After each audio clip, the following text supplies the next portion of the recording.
Hello and welcome to this fourth session? I don't know. I've lost words. Fourth session of Voidheart Symphony, which is a TTRPG, which is a game of psychic rebellion in a otherworldly city, or that's some version of the subtitle. It is a PBTA game. My name is Lowell, pronouns he, him, and this session is part of the Gauntlet Gaming Calendar, which is an online gaming club / community that you can find out more about at gauntlet-rpg.com. We are in the midst of our sort of first real investigation, and we've been playing around getting used to the rules. You may hear us reference tonight the Character Keeper, which we have for over on Google Sheets, which was built by Paul Beakley originally, and then I've modified it, and then Patrick has gone through and modified it even further. The iterations to make it stronger and easier. You may also hear us talk about on the Gauntlet blog today. I posted a kind of analysis breakdown, trying to unpack how Voidheart Symphony works. So if you're interested in that, that's on the Gauntlet blog, which you can find via our website, trying to like get a handle on how the game operates. We're going to check in with our players and PCs here before we get moving too much further, so that we can see where everybody is at status-wise. We have one player who's going to be arriving a little bit late, but I thought we'd take a chance to do that. As a reminder to everybody, we do have lines and veils, which you can check on the safety tab. So, Pam, where are your gauges at right now?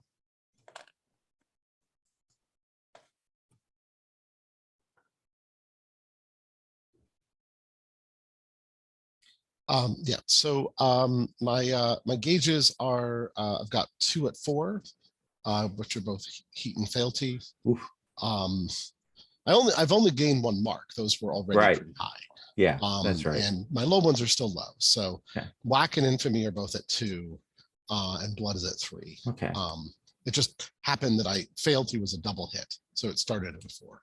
Yeah, it is the thing with that investigative move, the really clear one being tied to heat. I feels like heat's the one that people are going to bump up. Well, the frustrating thing also is the hangout move is fealty. So if your fealty starts high, it's very hard to actually restore your connections. Yeah. Which I discovered trying to do that last session. So, well, not discovered. I knew it was going to be bad. Right. And you've got three conditions marked right now. Yes, I do. Yeah. But I had 3 conditions coming out from the prologue too. So you're still in good shape. Right. Yep. I'm actually trying to remember what benefit I got from the end of session last time. That's a good question. Did you? Oh, I do. I know. I marked. I think that. Yeah, because last session was a weird session in that sense, at least for me. So. And right now you are at 2 ranks in Void. Yes. And 3 ticks in World. Okay. Yep. So that gives us a good sense of that. I'm looking to let go soon. So. Yes. Let's come around to Sasha. Sasha, looks like you're okay on gauges. It looks like lack is your big one right now. Yeah, lack is pushing, and it's the one tied to my crisis right now, so that really could become a problem, but it's not at the moment. Right. And everything else looks surprisingly okay. And your crisis has been dealt with, so it is not imminent at the moment. Yes. Okay. But you have 2 conditions marked. I do. I'm still very oppressed by the whole dealing with bureaucracy thing. And let's see. Let's look at you. You've got just 1 rank of Void and 2 ticks in the Void track, and a couple of ticks in World. Yes. Okay. Gabriel, looks like most of your tracks are pretty even there. Yeah, for well, the gauges. I'm equally damaged, more or less. And your crisis is not imminent. You dealt with that, but it is dire if that were to come back. And let's see where you are, Void and Castle wise. Just one rank in Void. Okay. And then Charlotte, looks like your heat has ticked up a couple. Do you have any? You don't have any conditions marked though. No, condition free, because that's one of the things that can affect. All right. And then you've got a couple of ticks in world and just one rank of void. Okay.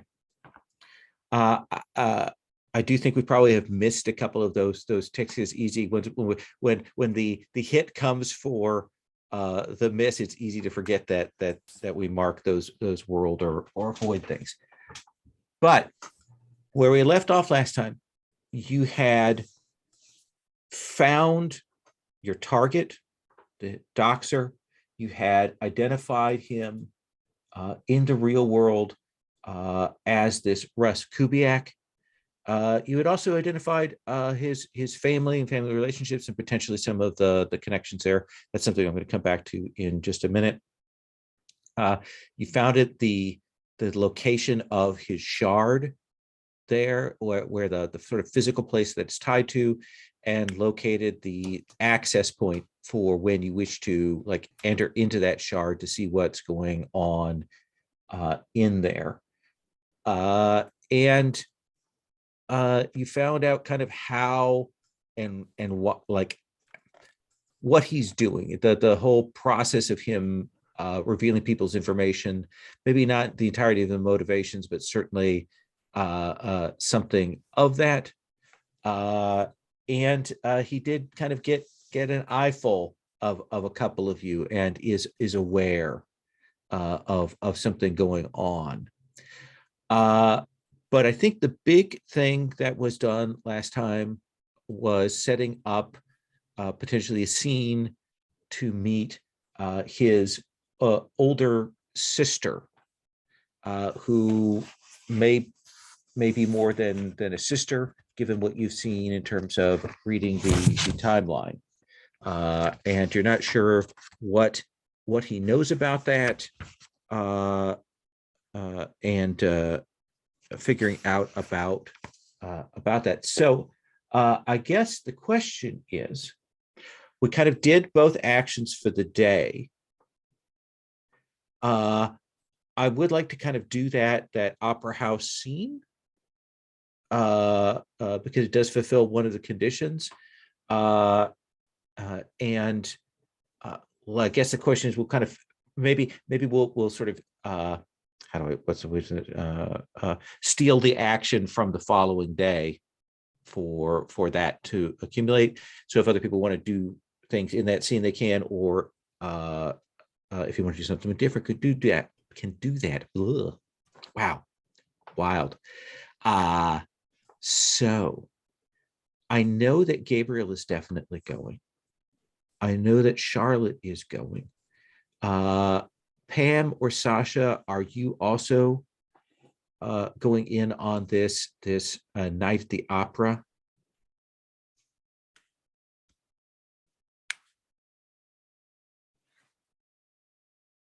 I think I'm going to be. I think I'd like to be there, but I don't think I can get in, or maybe it's not a good idea for me to go in. Okay. But I have something in mind. I think I'd like to be outside in case there's trouble. Okay, I think that's fair. What about you, Sasha?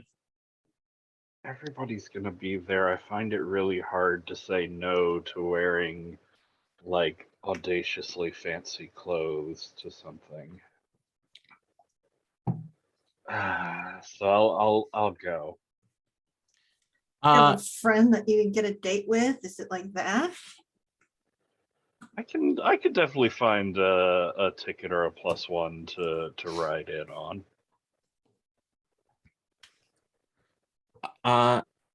So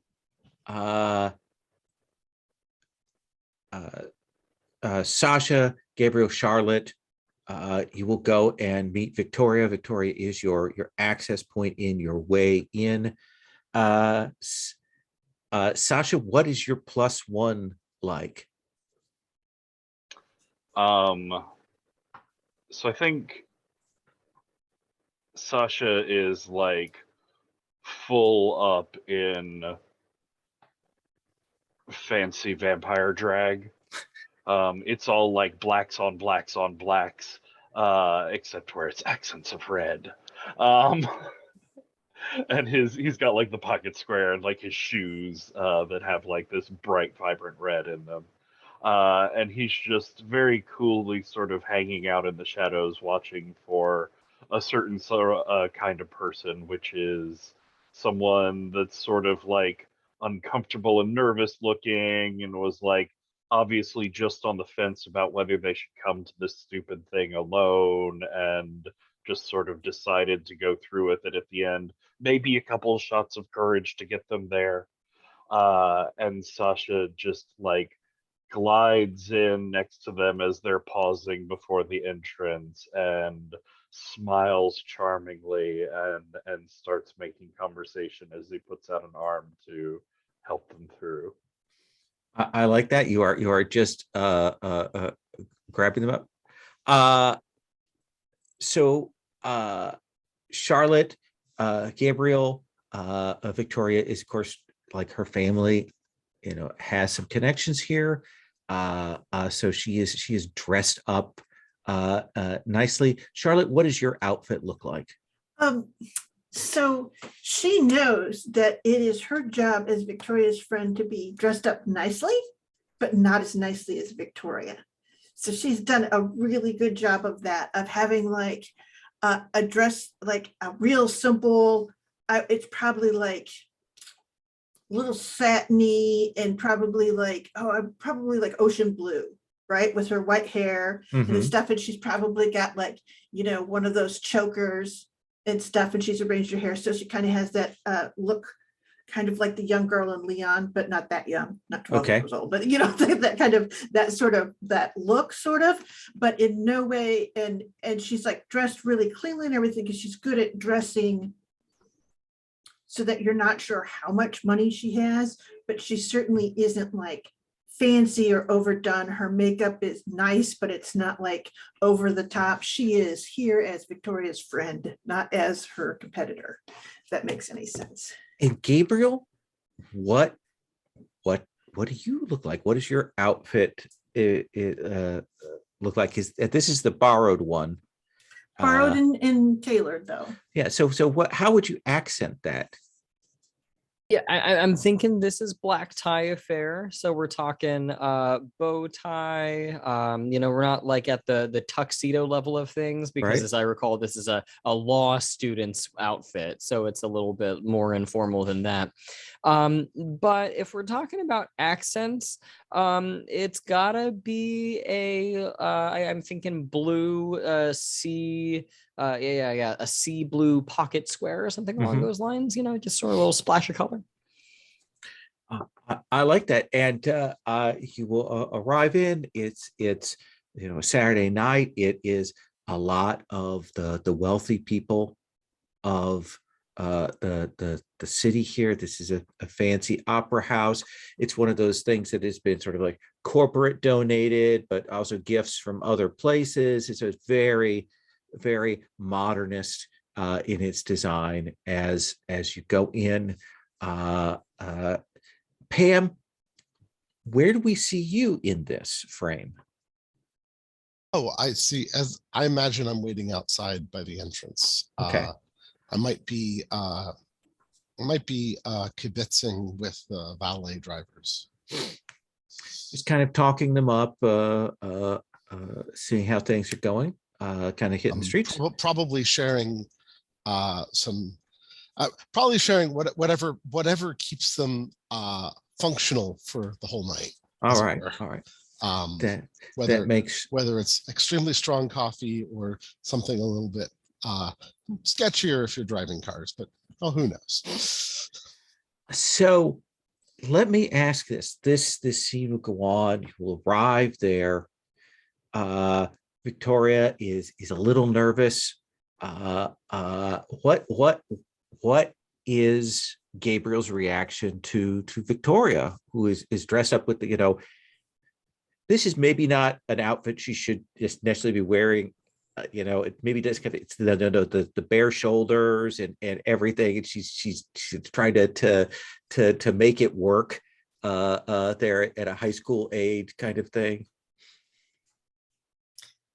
I think that I see the way she's dolled up, and my first thought is, oh crap, because like she's too attractive. I can't look at her and keep my composure. Oh God. But I'm going to hold steady as much as I can and just say, hi, ready to go? I say, immediately trying to just focus on what we're here to do and less on how we're dressed. Yeah. Let's go on in. Sure. Kind of pull my lapels closer and off we go. The third ticket that I sent for you, are they with you?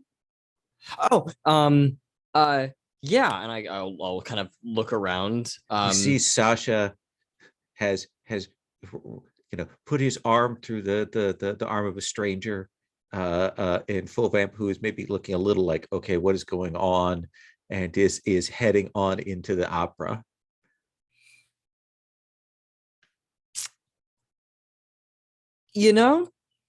They'll be around. I'm sure. I have my phone. They'll shoot me a text if they've gotten slowed down.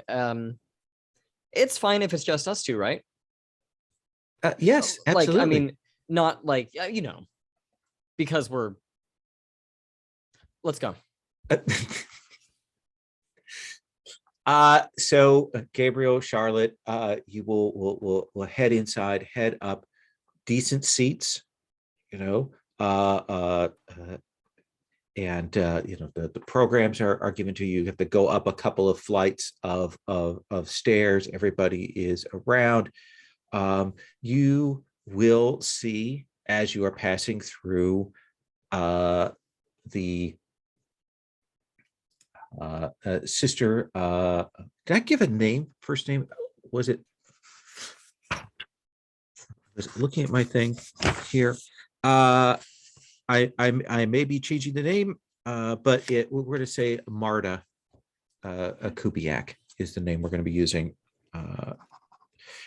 You'll see her kind of holding court out there in the lobby, talking with people. She's standing by a placard for like the donation to the Kubiak Foundation and so on, and she's talking with people and kind of an easy manner, though much like you've seen in her pictures and any of the kind of the reports that you've watched, she always seems like maybe a little high strung there. So you definitely get eyes on her. So I guess this is the question. Carmen starts. It's a classic opera. If you don't know opera, you'll probably recognize the overture and the kind of roll through. My question is, what is it that you want to happen here? Like, what's your intent? What do you want to get out of this engagement, of this scene? I want to just interact with Marta once. Like, I'll kind of probably keep an eye on the box, and like if she gets up to leave or like step out to talk to someone, I will see if I can go by, just to do that thing of kind of like, how do you say, we see each other. I don't know if I can manage. It would be depending on what happens, if I can manage a different interaction, a more significant interaction. It definitely feels to me like there are two possible ways that can roll out. Connect is one option in terms of moves, but then there is also where is it at? the make a stand move to kind of get someone's attention or make a point. Okay, so this is a city move for all practical purposes, right? Both of them are city moves, yeah. Okay, so I think there's I will see her like leave the box at one point, and as I go out, I have a move where if I stop and help someone who's in need, that gives me fleeting connection later. And I think that what it is because I am an ambassador and I'm used to helping people and like, guiding people. I recognize when someone's kind of lost, turned around, and confused. And so probably as I'm coming out of my box, I run into an older woman who's like, got her tickets and stuff. And she goes, and essentially I'll just stop and we'll talk through where her tickets must be and that she took like she went past her turn, and I'll be walking her back. Okay. Essentially when I run into where Marta is at that point. And so when she first sees me, it'll be me, helping someone find their seat back, but clearly that I've just helped them, not that I work here or anything is the thing, but that sort of pleasant, like, everything's good. I like that. Let's resolve that move. And then I want to come and check in with Gabriel and Sasha and see what you want to get out or how you're like interacting on this, because certainly making connections with people is another option here. We're doing something else. And also, Gabriel, you are there's that moment when Charlotte gets up and kind of leaves you alone there with Victoria that I mentioned. There's a long, awkward silence, but we'll come back to that awkward silence in a moment. Okay. Charlotte, so which do you want to do? Do you want to connect, I think, right? Okay. So I think that would be the most ideal thing. Are you trying to convince them you're worth talking to? Are you actually talking to them about the vassal's threat, or are you just kind of like playing a role here? I think I want to be like someone that she would acknowledge, because I'm more curious about like how she treats strangers and things Okay. like that. Is she like her brother who's full of resentment and stuff like that, or what?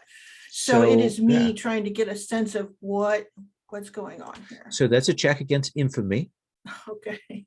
Infamy. Do I have, how much of that do I have? Let's take a look. Let's see. So many sheets. Infamy. I don't feel infamous, but actually I am. That's my thing. You have So I have a 3. Yeah. Okay. But you're going to roll 3 dice. 3 because dice. you took advantage from that move. Okay. All right. It does not acknowledge me. I think I have to log back in. Sorry. I see the roll. Oh, do you? Yeah. You've got a weak hit on that. But at least a hit. Yes, a palpable hit. Okay. So let's look. So you approach them. They are. This is at one of the sort of the intermissions. That's a kind of a shorter one. What like how do you approach them?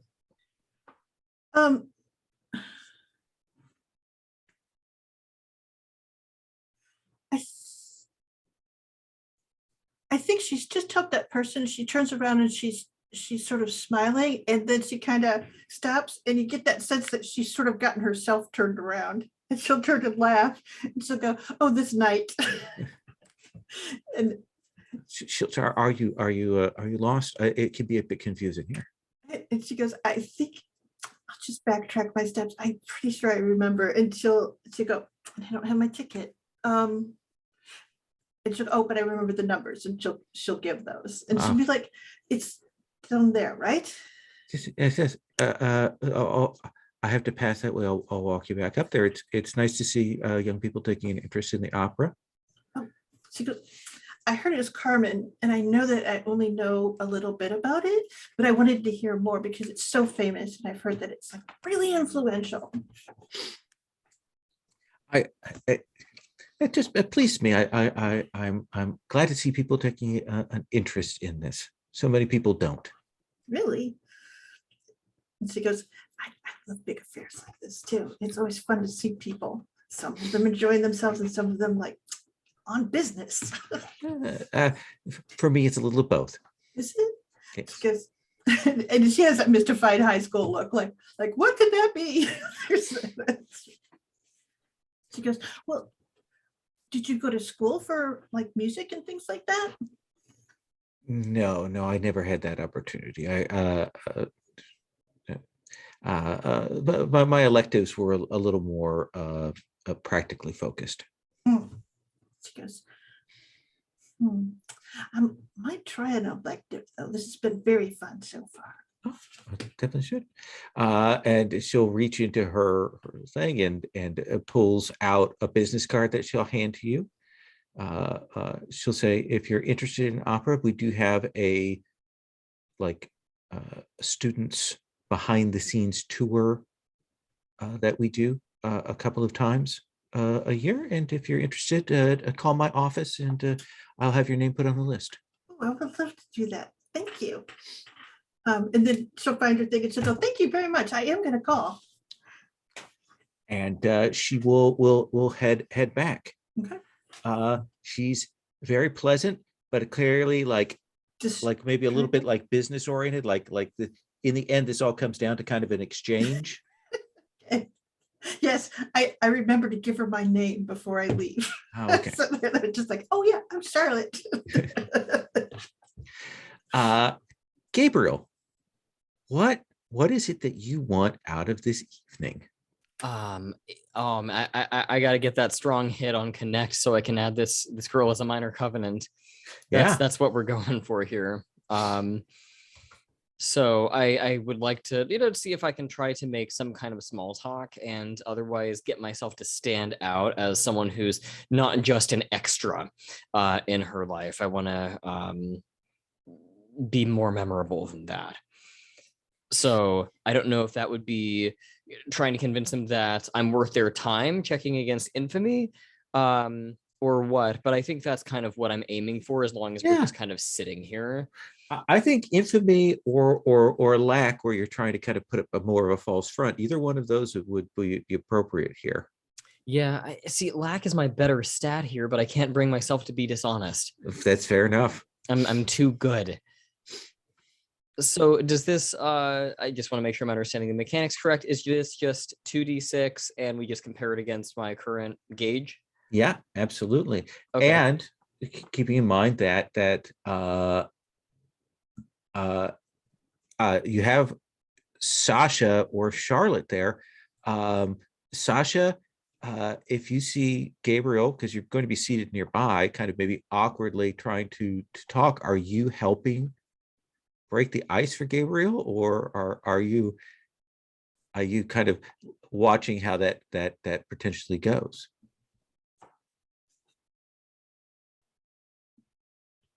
What sort of place is this? Are there drinks? Are there waiters? Or are there people selling librettos or opera glasses or flowers or? There are definitely flowers and opera glasses. We'll assume this is sort of the interaction during one of the intermissions when you go out. There's probably a local group that's selling an opera-based cookbook to fundraise for things and that kind of thing. I think Sasha will flag down one of the people with a little tasteful basket of flowers and opera glasses and things. And I pay for a couple of flowers and an opera glass for two, which is a sort of one stem, but it's got two little sets of opera glasses. And I take it from the person and I grab it and adjust it to push them just a little bit closer together than the standard distance. And then I hand it back and I discreetly, not at all discreetly, point out the two of them down there and send her off. So you get some tools to aid in your assignment here, Gabriel, which will give you fleeting advantage. So you may roll 3 dice with this. Okay, let's take a look here. All right.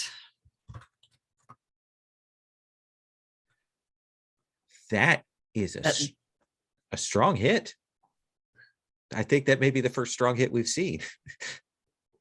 in the entire game. So what does that look like? Like what is the connection that you make with Victoria? Like what do you finally find that is something that the two of you can talk about comfortably and companionably? I think it's going to be shared aspirations. Okay. I think that, well, no, I'm going to save that for probably talking to Charlotte. I think what we're going to connect over is going to be art. You know, she's very involved with theater. She's very involved with, if not opera, then the various productions that are put on here. And I'm a creative soul myself. And so I can speak to the emotional feeling side of things. And oh my gosh, I'm different from all the other girls. What can I say? That's kind of the vibe that I'm trying to put off. So I'm the sweet, sensitive boy who's different from all the others, that kind of thing. Absolutely, absolutely. I think there maybe is in the back of your mind a kind of a chuckle that you hear echoing through the other space from Asteria as you do this. But yeah, you certainly connect, and you're less awkward, and you may add Victoria as a minor covenant there. Pam, you're hanging outside. Things seem to be going pretty well. Do we want to maybe trigger like the read the wind or something? My plan was to let go with a rank of void on Magda when she leaves.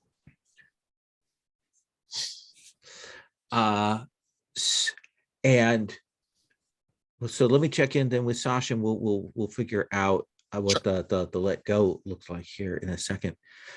Sasha, what are you trying to do? Are you also trying to interact with Ms. Kubiak, or are you trying to establish a new connection with this person that you've grabbed by the arm, or what? I think, yeah, I wanna try and make a connection, to find a minor covenant in this guy that I've dragged in off the curb. Okay. So this is this person male or female? I think male. Okay. So his name is Leslie Sedano. All right. And he is a little sort of uncertain, but you kind of talk to him, and he says, I kind of don't understand the seat. I took this arts class at City of Ocean Community College, and one of the ways you get like a big chunk of credit grade is going to something, and I kind of put it off until the end of the semester, and like this was the only thing they had left that I could go to kind of fill out my grade thing. I mean I'm enjoying the class, don't get me wrong, but this might not necessarily be my scene. Well, you see, what you need to do is find the joy in art. Find the part of this that you can really sink your teeth into and get into. The appreciation. And Sasha reaches into an inside coat pocket, deep into an inside coat pocket of his outer coat that he was wearing, and pulls out a bottle of champagne. Are you supposed to have that? Very loudly begins to pull out and pop the cork. And I looked at options. I know this could be a approach to making stupid internet. I know this could be a fairly simple approach to a moveset, but of course I want to complicate things. I want to try and vent here. Okay. Because my playbook's vent move is pick a rule, written or unwritten, of the social context you're in. Nobody can apply it to you for the next scene, no matter how hard they try, which is the decorum of being in public at the opera house. Like, I want to drink and talk and undo my top button and sort of be obnoxious and not get anything more than like hasty side glances. Absolutely, Patrick, my chaos monkey. I also Yes. want to because you can choose several effects. One of the other effects is perceive something beyond your senses, because I mean, I think Sasha is still very like wary of danger and things. So I want to really give this Leslie a scan through, make Okay. sure he's not like some puppet of, power of, hooked into the vassal, the castle, the something. I want to give him a scan and make sure he's sort of clean, So or at least understand his let's dirt. walk through the mechanics. You want to perceive beyond. Are there any other effects you want to choose when you call on the void's power here? I think just the two. I want to keep it sort of directed here. Okay. Unique vent. Okay. What does that look like? Because this is not just you talking or doing this. You are invoking some power from outside. So for you, with your arcana, what does that look like? How do we illustrate that on screen? Maybe they don't realize it, or maybe it's hidden. Maybe only you see it. What do you think that is? Yeah, I think what it is like as he's digging in that outer coat pocket, he sort of gives it a flick and a flourish, and it's almost like you see the tendrils of smoke or mist that would be coming off his outlaw coat in the castle. Mm-hmm. And he pulls out the bottle and several like champagne flutes along with it, with some like shadow mist tendril trailing off of them. And as he starts like popping the bottle, and people around start to get that first annoyed look, each of them like individually, there's this very like annoyed hissing like shh that they sort of hear right behind them. There's no one there, and it sort of instills a little fear or anxiety about speaking up a second time, sort of thing. Perfect. So you're going to roll fealty. We're going to give you advantage because of the fleeting advantage from the sort of the read of the wind setup to this. Ooh. But you'll check against fealty with 3 dice. Oh, jeez. Tried real hard, but with the advantage. I got 2 3s that beats my 2 in fealty. Well, that's a strong hit. What one backlash do you want from this happening? Yes. Oh no, I don't want that.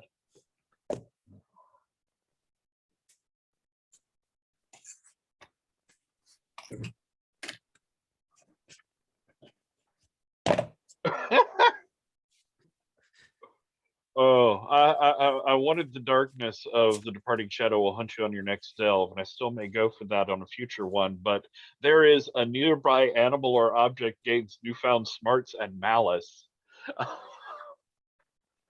So, item, something from the theater.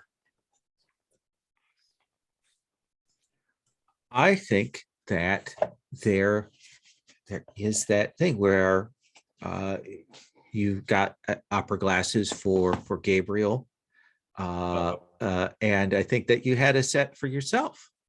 And I think that after you do this, as you look through, it's the vision is kind of kaleidoscopic and moving, and like when you go to look at something with these opera glasses, it like shifts it like slowly, like somebody's pushing the camera very slowly in the frame, and you can't quite control it.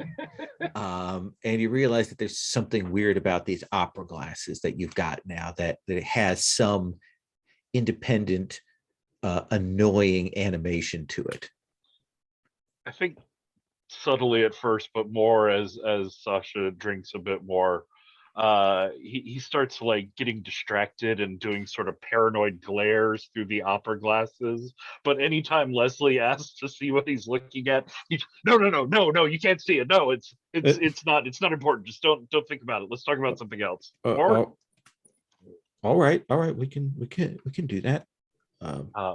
But yeah, now that he's a little loose and no one's paying attention, he starts pointing out people and talking about like the dirty places where they get or spend their money. I think that is perfectly fine. Let me see here. I want to look at the example here.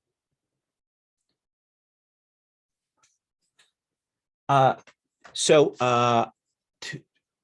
for Leslie, kind of to give myself a sense of who they might be and so on, sort of when you look behind, I actually got a major arcana of judgment. Ooh. Okay. And so as you are talking to Leslie, there is a moment when you realize that he is like some kind of investigator.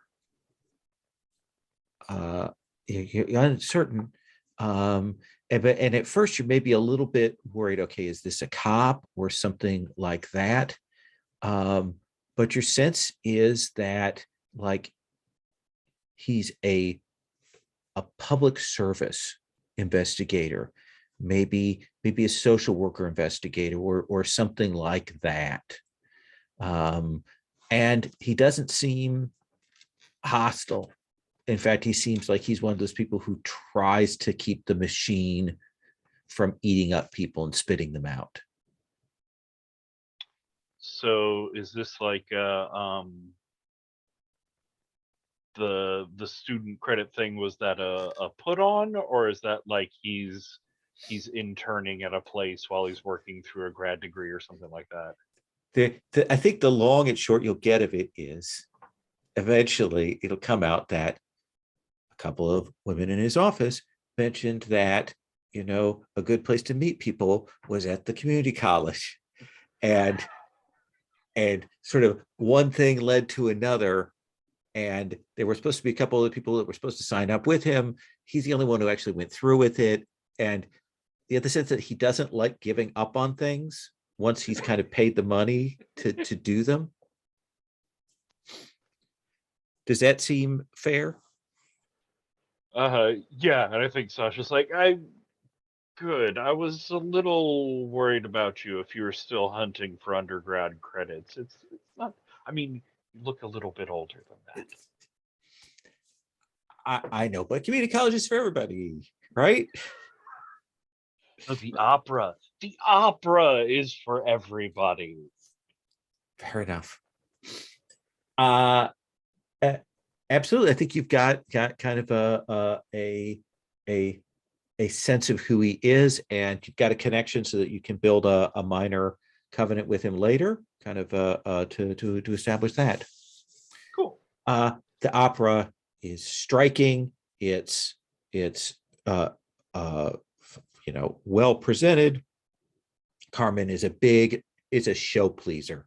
It's not a daring bit of programming for an opera. It is this is how we get butts in seats opera production here.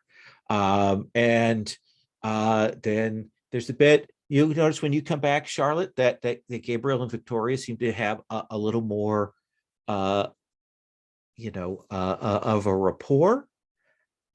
You notice that Sasha's talking animatedly with this older, maybe like late 20s gentleman seatmate, and they seem to be talking animatedly. It's just you who's kind of left out. That's okay. I'll just enjoy the show. I've got the card. I sort of turn it around in my hand over and over again. You know, thinking about what I could do with this. There's a part of me that's like watching the whole thing and looking for the people that assist or the people who are guiding things around, because that's what I'm used to. That's the motion that draws my eyes. Yeah, I think that's it. she goes into her own little world, if that Right. makes any sense. The opera lets out. The people start coming out. There is the arrival of the bigwigs to the valets. Pam, you're out there, and you see Ms. Kubiak with a couple of others coming out and heading. And there's that bit where they come and hand off their ticket, and there's that waiting period for the valet. Tell me, what does your let go look like? So I think I'm going to somewhat casually kind of like stumble over and sort of just like put a hand on her for a second, like on her shoulder. And so, oh, I'm sorry. Have a good day or have a good night. And then sort of walk off with that. And like, if this were a film or a TV show, what would we see that would tell us that you have done something like supernatural here? Well, I think that the spot that I touched her shoulder is kind of like glowing and crackling, even if no one's necessarily paying any attention to it. And what is your character's sort of archetype again? You're not the provider, you're The watcher. the watcher. So I do think there is that bit where, as you step away, we see her maybe blink and look around as if things are appearing different to her, like she's seeing things in a different way there. And I think that she stumbles. I mean, you have a very different vision. You're seeing the city differently. Like someone has to kind of help her when they bring her car, and she'll actually like ask them to send the car back, and she turns to another person who's there and asks them if they wouldn't mind, clearly a friend of hers, driving her back. And I think the whole time when she's kind of waiting while they're getting their car, you see her looking around and scanning the crowd in a very, very different way than she was before. What condition do you want to heal with that? I'm thinking I'm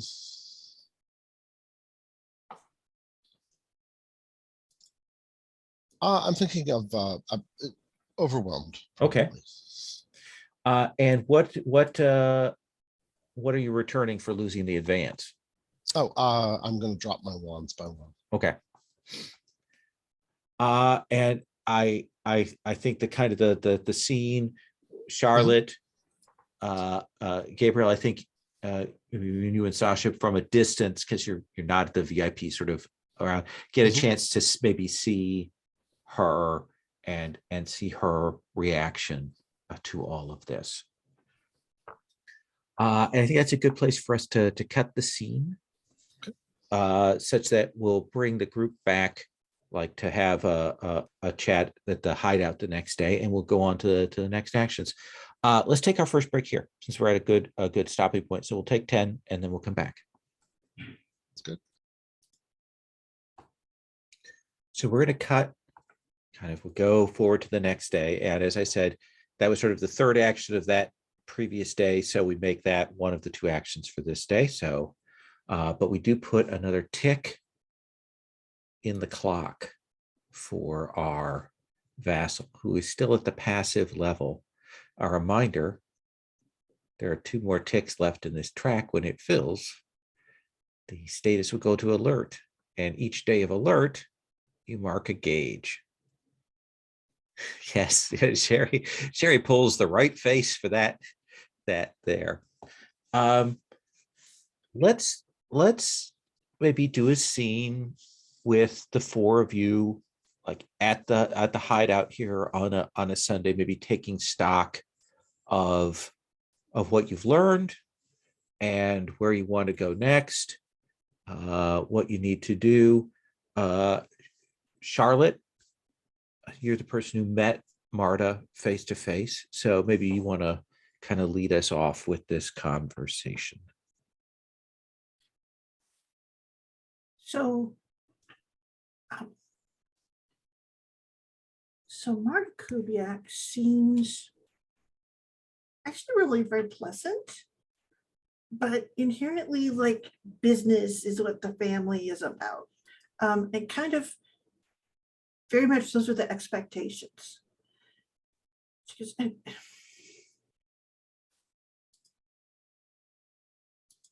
It seems though that Russ's like sort of reaction to things is like a really weird range out from that. Suppose she sort of stops. I can't imagine Marta being like treating him with any contempt, like that she would treat many people with contempt. So I don't think she's the source of his fury. So, but I don't know. I do not understand. And she sort of holds the card up and says, and she's definitely a booster of the opera.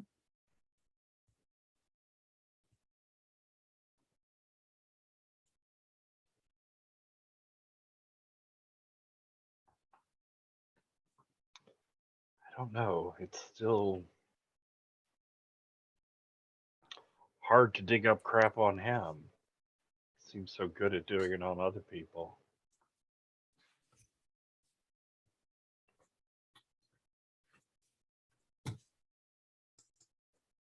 Here's the thing. Let's consider this.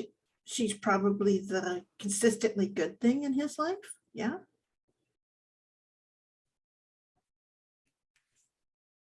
I mean, what do we do? Do we threaten her? That doesn't sound like the right thing. I think we're trying to understand why he does what he does and how he sees himself in order to get to him, right? Yeah. So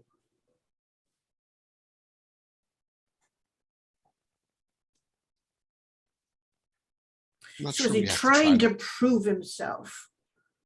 Or is he trying to tear something down? I mean, to prove it. Is him tearing these people down trying to prove himself to someone or some part of his family or something like that? Or is he just being destructive? I mean, he is being destructive. I'm not sure I particularly care if he's doing so because of some deep-seated inadequacy, or because he's just cruel. But when we go to fight him, we need to understand how to take him apart. Just being cruel isn't a handle that we have. No, I don't know. I'm not sure if understanding his darkest side is as important as understanding what could take him out of this place. Now, if his relationship with Magda is something that could be a door out of darkness, isn't that more important than, it's people aren't all that simple. There isn't one explanation for why they do a lot of the things they do. Right. So I'm not sure if we're ever going to find a right answer. And, he's hurting people in the meantime. That's the thing, though. We can find this. We can find these secrets. We can steal them out from under him. He has been hacking into people's privacy and all of their darkest secrets. We can go walking through his. Exactly.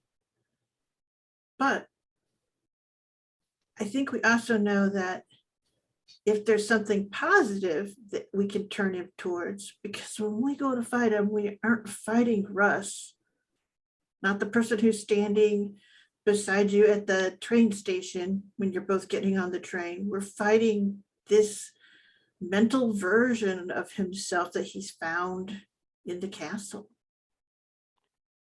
Oh. And his chance goes, he has to have something to go back to when he's not in the castle. And I think it's Marta. Well, we know where the door is. Give me a couple hours inside of his head, and I could find something worth taking. I understand that's a We skill need you to have. know what the lay of things is before we go charging in. Agreed. Is there anything else that we need to take stock of here, there, somewhere else? Because I always forget what our options are. Out That's of Sherry. character. Yeah. If you're saying, Sasha, that you need to kind of get a look at his inner world, is that the gist of what you're saying there? Yeah, he wants to break into Kubiak's headspace and pry out some secrets because we're having such a hard time getting personal, like motivational details about him out here in the real world. Okay. I've got a move that basically allows us to just, once we're in the castle and we're traveling the labyrinth, we can just jump straight into his psyche, if I'm reading this move correctly. Well, the Sasha or the shard sort of is his psyche. I think your move is cool for jumping around to people that aren't necessarily vassals. Oh, is that how it works? Oh, okay. Going all to the weird other corners of the world that the castle touches on. Okay. Well, if we've already got the shard side of things down, that works then. But you know, from the meta discussion, Sasha is the like quiet thief in the night, so he's obviously suggesting that he's going to go in there alone. But I am totally open to being argued out of that, and one or more people coming with, certainly. So entering the shard seems to be on the table there. Charlotte, is that something you want to do? Yeah, and here's another thing. We can actually go and see Marta's shard. Oh, and that's something that Gabriel could lead you to. Exactly. Yes, let's split up. Pam, are you on board for going into the shard? Well, Sasha seems to want to go in alone, or at least I guess go in with our spiritual eminences or emanations. I was thinking of trying to burn some more shoe leather on this. I am acutely aware that I've got a sword of Damocles hanging over my head, and so I want to give it an opportunity to fall. Okay.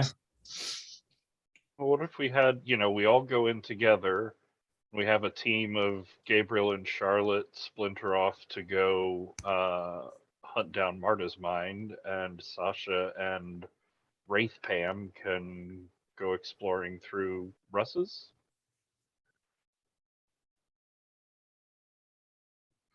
That sounds like a plan. And Street Pam can do something else. Sure. All right. So the four of you will gather up and you will head over to that train station. And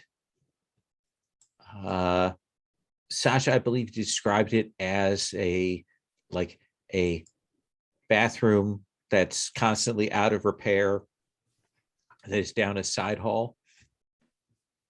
And I think to like tie in with visuals that we'd done at the beginning, because I've been sort of thinking about it, it's, you know, it's out of order because it's being refurbished. It's under construction. Mm-hmm.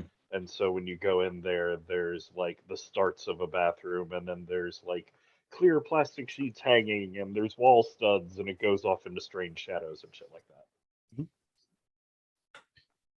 And the four of you will step through the shard. You've done this before. You did this a couple of times in dealing with the, we had what we didn't see on screen, but you had to do this before. Who, it feels like maybe Sasha, you're leading the people into the labyrinth, right? Oh, yeah, not knowing at all what the stat is, I am definitely doing this thing. Check against blood. That's not terrible. We'll assume that someone can help out. Just who wants to be the kind of the potential, uh, Who scapegoat. takes the hit? I think- I will, because I need Gabriel to be in good shape. Okay. Okay. So you can take fleeting advantage on that roll since you have people with you and they can help you make this dive into darkness. Also, I've packed a lunch for us in case we need to shelter. It'll be delicious. I'm telling you, all the delicious things that I've made and where we'll meet up. There's a shard that we meet up for lunch. So it's the same one. It's on the beach, but there's these daisies that grow nearby. Yeah, it's nice. Well, it's probably poppies.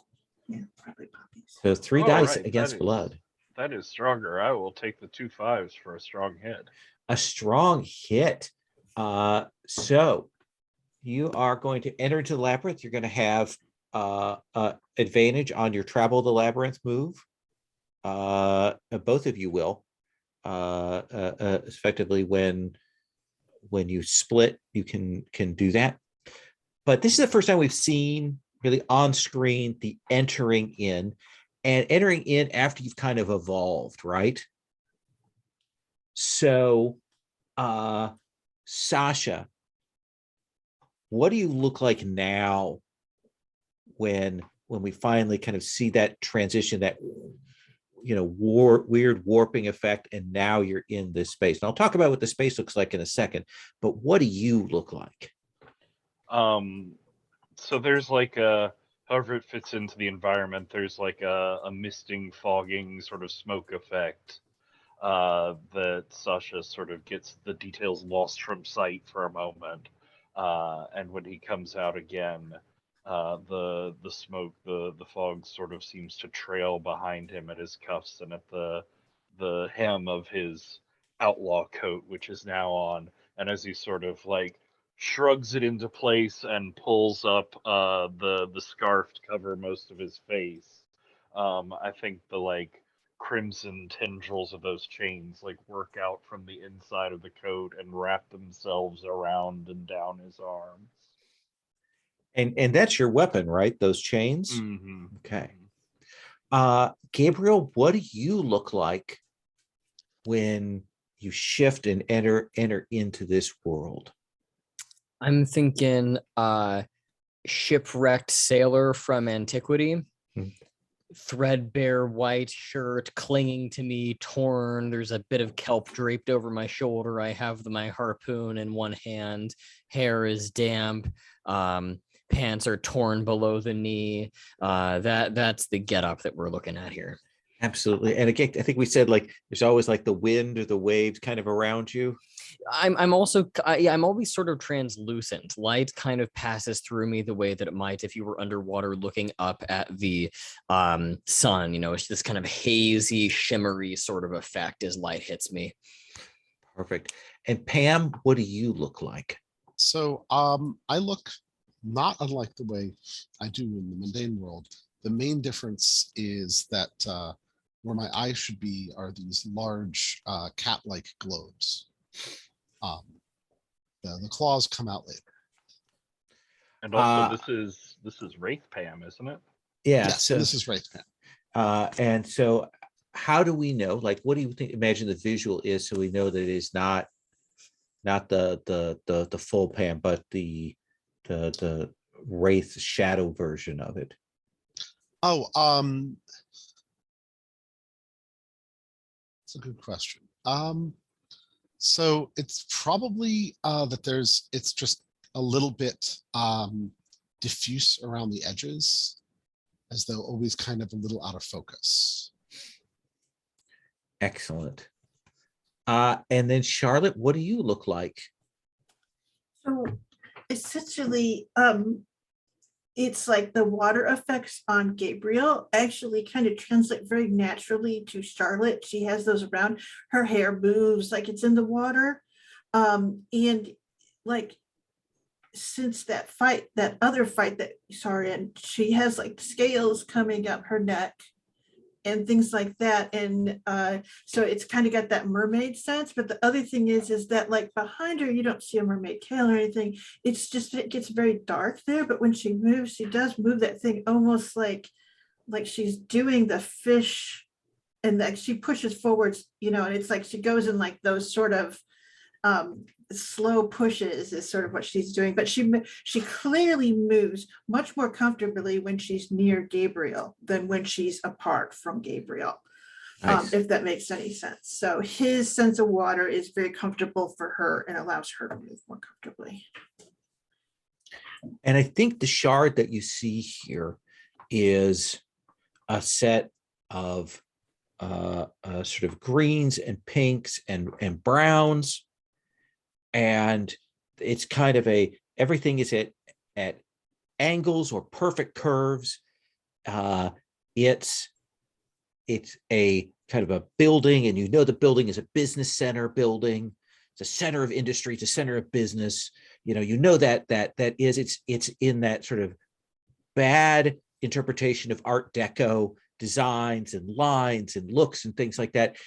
It all looks like a cover of an Ayn Rand novel kind of thing. It's all that kind of a look. And didn't eagle, say this was going to be a horror game. Yeah, sorry.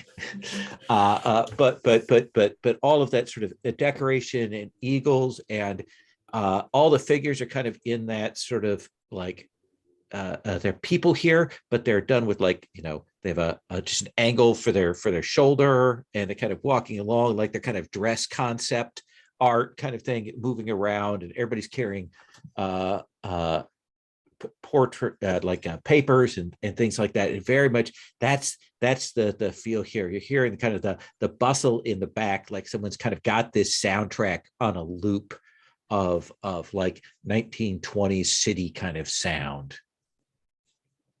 And I think you can see from the position you're in, Sasha, when you come in, is that there are people coming and going, that sort of that front way in and out, but there's definitely a VIP entrance that the real people know how to get to. Like you can see it, like it's marked out, it's obvious, like that is fast pass, skip the line. Exactly, the elites, the cream of the crop go through there. And so, Sasha, I assume you will head off and take Pam that direction. Yeah. Okay. I'll wave to Wraith Pam as I look at Gabriel and say, "Now you're sure about this?"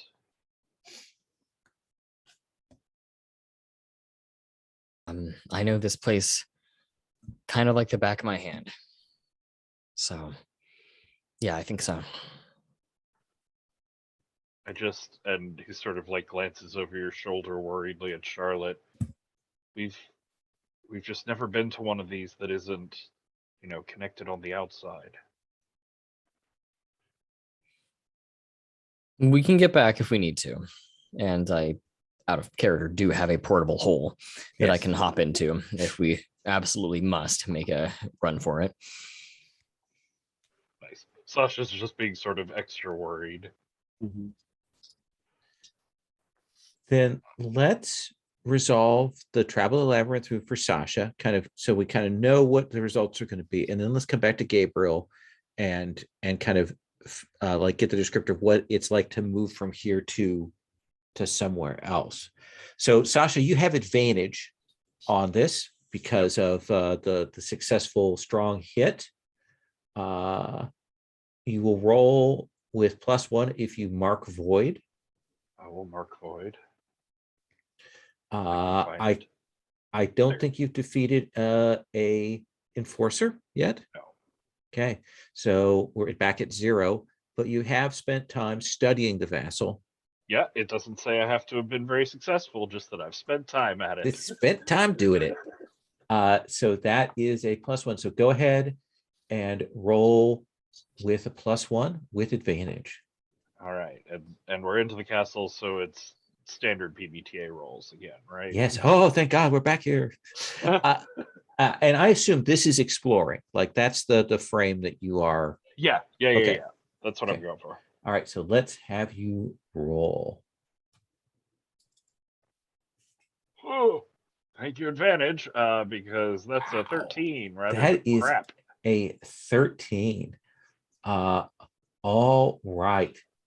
Let me put a pin in that, and we'll come back to that. I'm probably going to come back and have both of you do a little paint the scene for me here.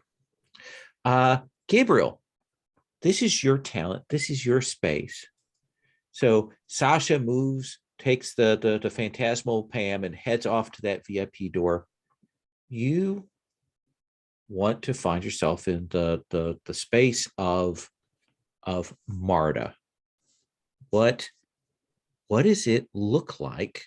How do you do that? I think that I have to sort of join hands with whoever I'm taking with me. And it's just kind of one of those hold on tight moments where there's this moment of tension and then the entire world begins to warp and shift in a really vertigo inducing way around us. We don't actually do any physical travel. It's the entire world around us that morphs.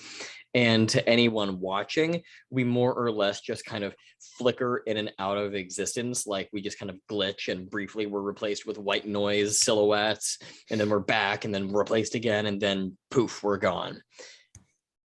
But we just end up there with no idea as to how to get out or how to get in, for that matter. We just kind of are there. So you mark void to do this, first of all, and then we look at the travel the labyrinth move. Do you want to mark void to give yourself a +1? Yeah, let's do that. Okay. You haven't defeated an enforcer, but you have spent time studying the vassal, which points to the larger ticks of things. So I think that's fair. So you also get to roll with advantage with a +1. And Patrick has set the bar quite high. Yes, and this isn't with any particular stat. This is just kind of a flat roll with a +1. Yep. Okay. 11 total. That's still an 11. And I am never going to roll again. He does do all the rolling. You will find yourself in a place that you recognize as another version of City of Ocean. Like there's some of the architecture and landscape is recognizable at that. But you will see that everywhere, everything seems to be made of cards. And at first you're like, oh, is this like Alice in Wonderland, like the Queen? But no, you realize that everything here is a house of cards. And you will feel a breeze come and you see the buildings kind of shake and shift and kind of like teeter for a bit before coming back to settle into place. And everything here feels fragile and on edge, and there is a dark wind that blows in from the east. We'll come back to you two in just a minute. Mendel, as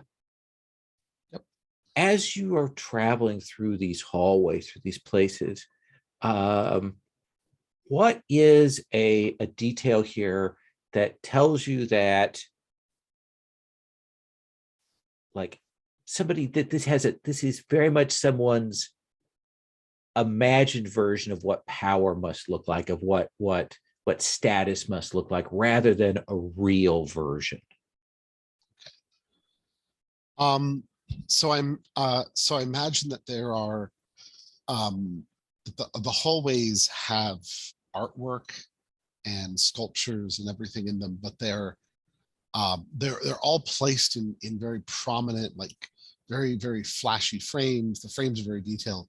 The artwork itself just looks like, literally random splashes of paint, or the sculptures are just misshapen, impossible to discern what they are. It's just like no thought was put into the actual objects. They're put in a place of pride because that's what you're supposed to do with them. Absolutely. And as you're moving along, kind of trying to follow the trail here, Sasha, what is it that tells you that you're going towards a place that like is uncomfortable for Russ? Like, it feels dangerous or uncomfortable or threatening?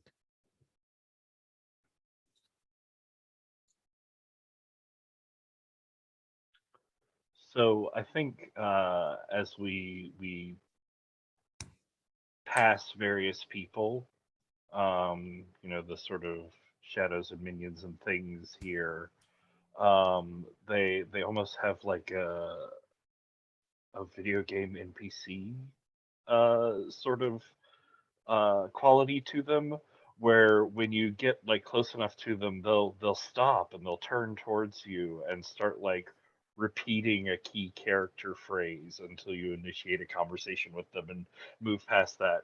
And we keep running across that of people like stopping and giving a "hello stranger" sort of opening phrase, but there are certain areas where instead of the NPCs sort of casually strolling around and stopping when you get near them, their heads are like down, they're sort of rushing, like they don't see anything, they don't hear anything, and if we try and come near them at that point, they'll just like veer off in all different directions trying to get away from there as fast as possible. And I think you will find yourselves at this set of like big doors. There's like a distorted sort of secretary's desk outside, but no secretary. And you kind of push open to look inside, and you see this impossibly long, possibly tall boardroom, like that, like movie style boardroom with the big long table and the lamps and things. And on the walls are portraits of people, but their faces are sort of smeared so you can't see them. And when you come in, you see that there's a figure at the end of this, seated there, this sort of vulture-like old man who's seated there, and he says, "You don't belong here. You are not supposed to be here. None of this is for you. None of this is for you. None of this is for you." And I think you'll see now there are people seated at the table, like boardroom people, faceless, doughy figures. And they stand up, they have cigars in their mouths, and they begin to move towards you and Pam. And you hear Russ Kubiak's father say again, "None of this is for you. You get nothing. You don't deserve any of this." What do, Pam?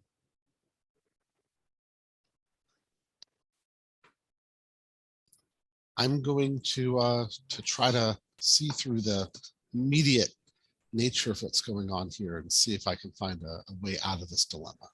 Absolutely. Let's have you go ahead. Well, his father or his grandfather. That is the question. Pam Doriat, please roll see clear with coins. All right.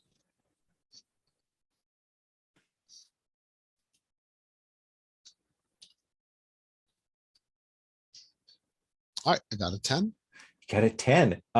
So you get 3 questions. All right. So my first question will be, which exit takes me to my goal? You have walked down these long corridors, and the only way out of here is essentially out the window at the end of the boardroom. Okay. So that, all right. Then I'm going to ask, what should I be on the lookout for? The real danger here. These shadows that are coming for you, these forces that are kind of hostile to you, are dangerous, but the real crushing danger is that old man. Okay. And your third? What here is valuable?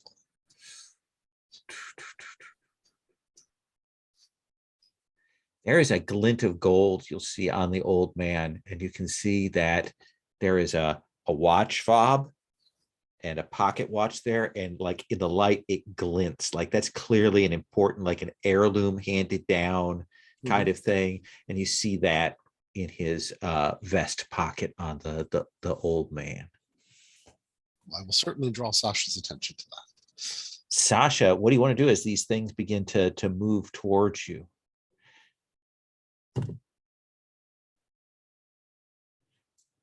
You're muted, I think, or at least I can't hear you. Yes. Hello. Hi. Hello.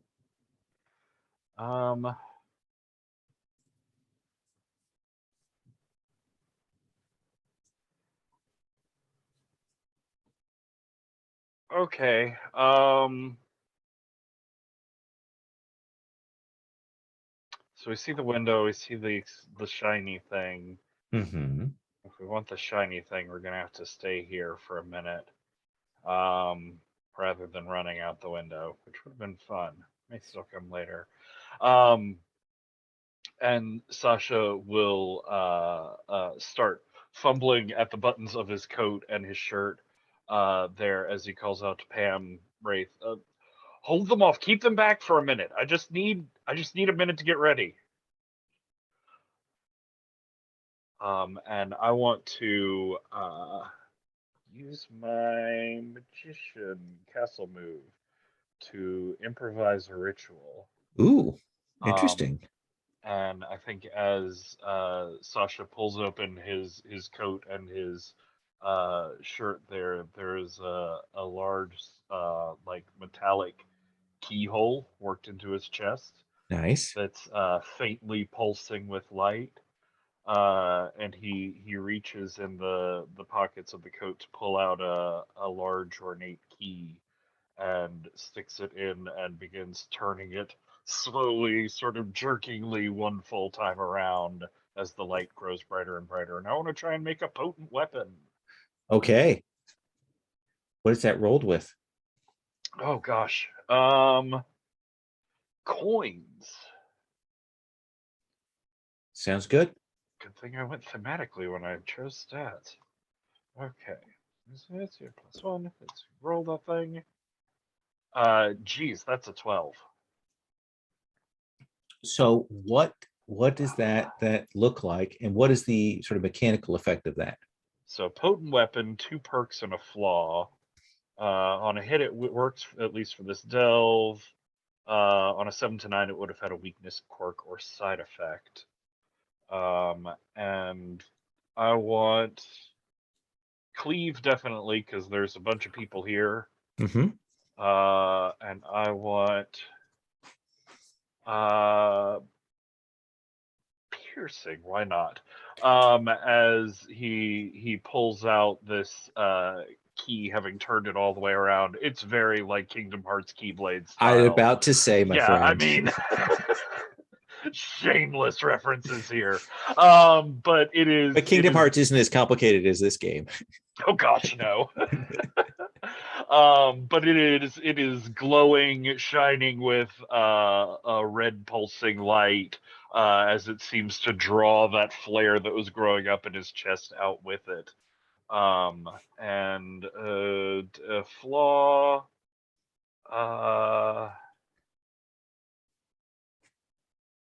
I think he's pulling out something vital from himself. So this is painful. It'll hurt you if things go wrong, maybe even if they go right.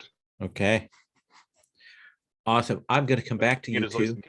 Oh, I'm sorry. You said? I was just saying the effect on that one is using it is always risking marking a condition. Delicious. We'll come back to you two in just a moment. Gabriel, Charlotte, I assume that you're exploring as well. What thematically are you looking for here? Like what are you looking for? An inner self? Are you looking for a truth about Russ? Are you looking for something else?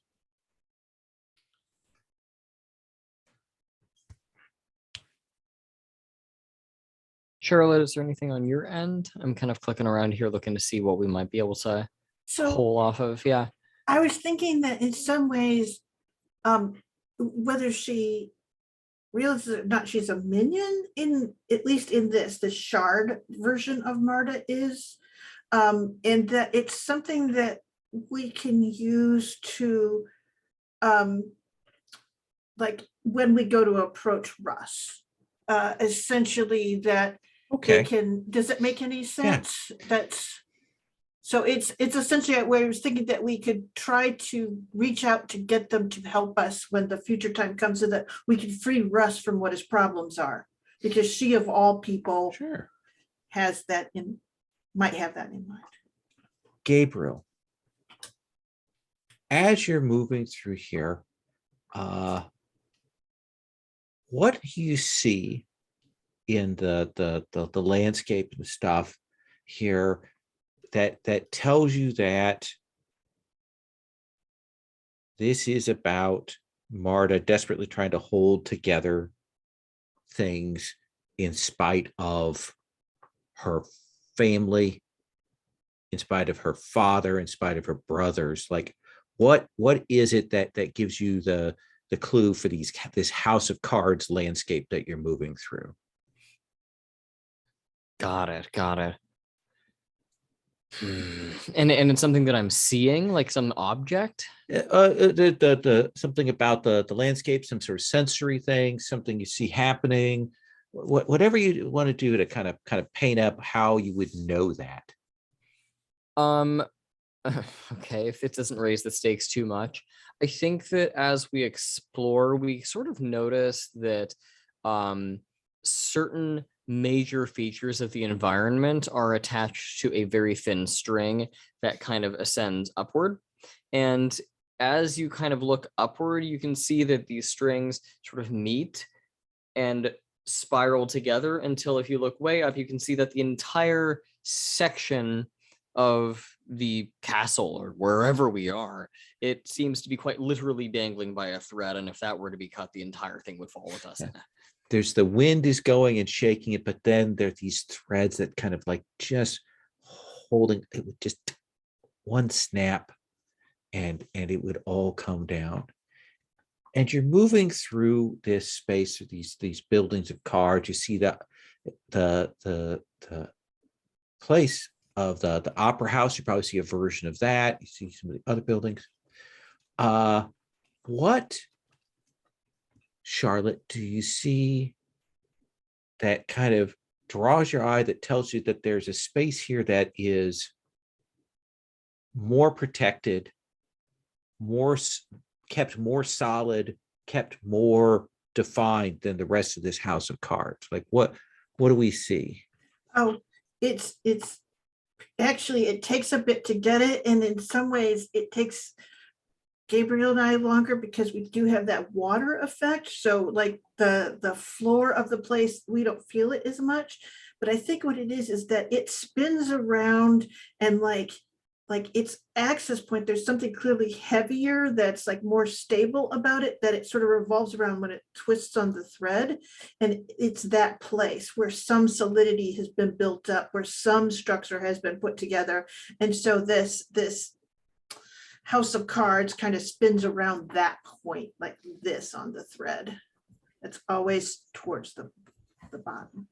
And you two will move into an area. You go inside a building, a couple of levels of this building, like and you kind of realize it is like the opera house, you're in the lobby, then you're in the interior, and then you're in the sort of seats, and then you're up on the stage, and you kind of push past the curtains, and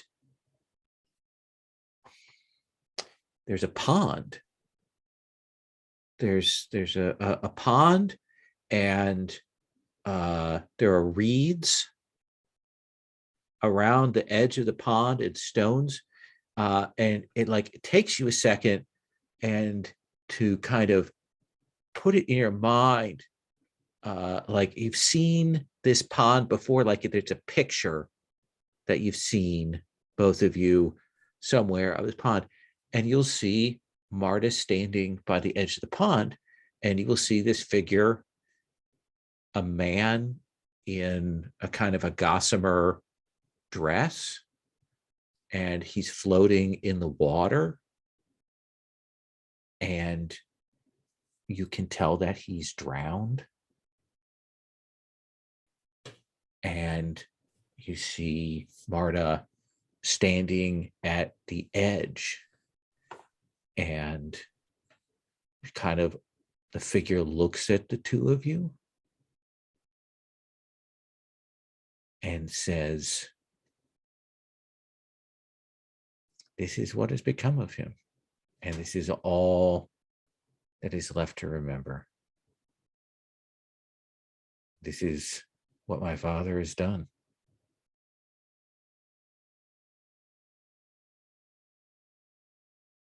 And you'll realize when you look at this person in the water that it's not him, but the figure looks a lot like Russ.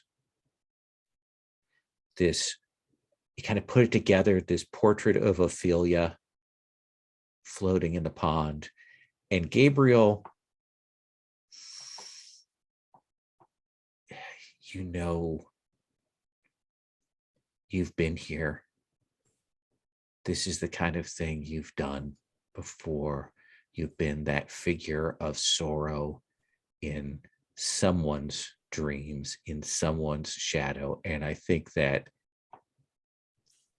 like, it's a little too close. I think you feel yourself drawn towards the pond, maybe unconsciously. What do you do, Gabriel? I think that it's positively mesmerizing. So I'm going to, not in a trance, but in a, oh, this is really interesting. I need to know more about this kind of way. Going to allow myself to move to the pond, really just as if I'm checking things out. And that's probably what I think I'm just doing. Charlotte, you see Gabriel approaching the edge of the pond, moving forward to check it out, but then maybe keeps walking a little further. His feet go into the water. Okay, I think at this point, there has to be some move that's sort of an intervene, right? Or a protect.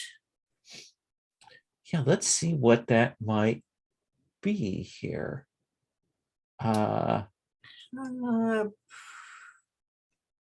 Let's see here.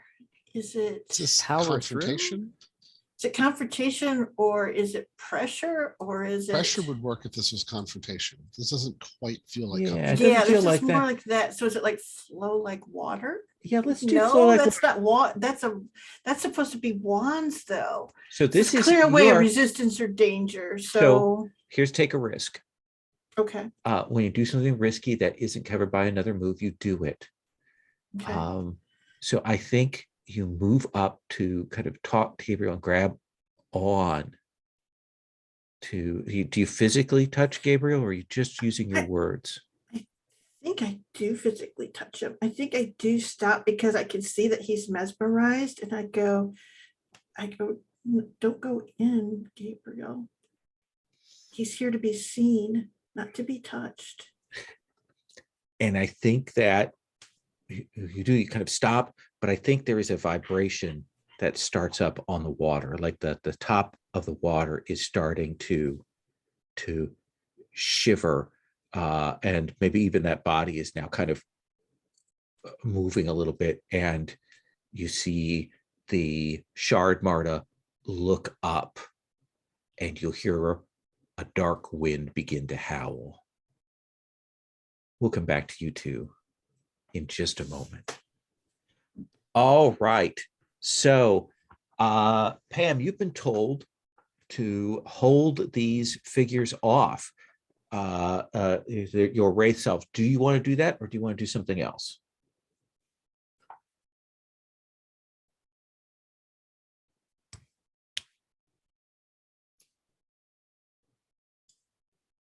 So I'm trying to decide, I'm trying to figure out whether or not I need to interpose a potential attack to give Sasha the time to do what he was doing, or if I don't need to do that, if I'm just These figures are going to come in and grab at you to try to hold you and Sasha in place right now. Right. That's what's going to happen immediately. Sasha's clearly going to try and move past them, but it's a question of how you want to aid Sasha, that. Right, Sasha had asked me to cover for Mhm. this ritual. Right. So I'm wondering if that's what I'm doing, then I'm going to be using pressure. Yeah, that feels right. Yeah. I just wasn't sure if we had sort of aligned over that or not. Yeah, no, I think that definitely feels Okay. like the space that we're in. All right. So I think that this is this I'm assuming I can use one of my see clear fleeting advantages on this. Yeah. All right. And then I'm going to roll plus swords. So weirdly enough, this game does not actually apply the condition-based disadvantage to certain move. Okay, to that move. Yeah. That's good. Yeah. So oh, 3 dice.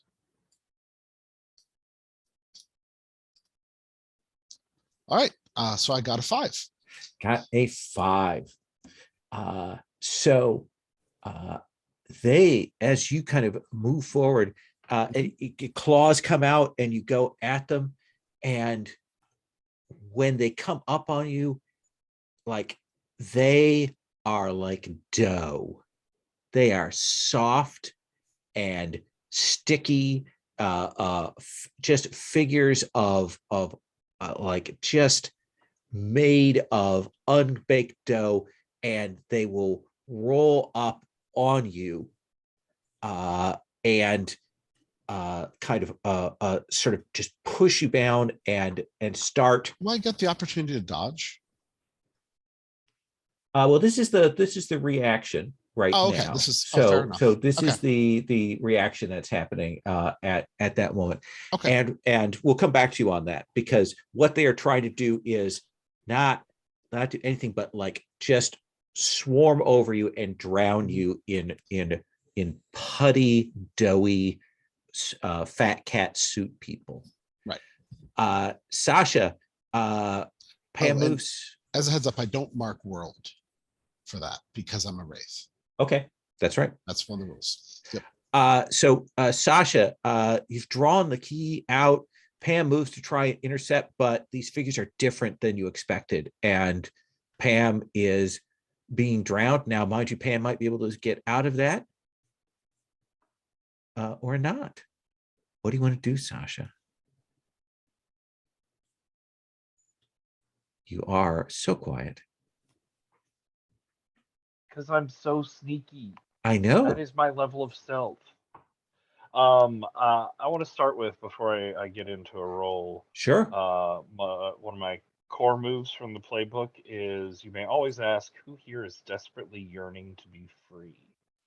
And I'm wanting to know, is there like a dough man that I can angle towards eventually getting to a reach out with him and like making a connection with a minion who isn't sure about all this nonsense?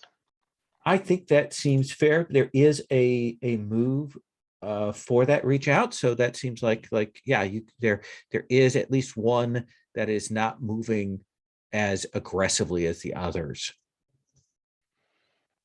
And so I give that one a shake of my head of just like, just don't do it. It's not worth it.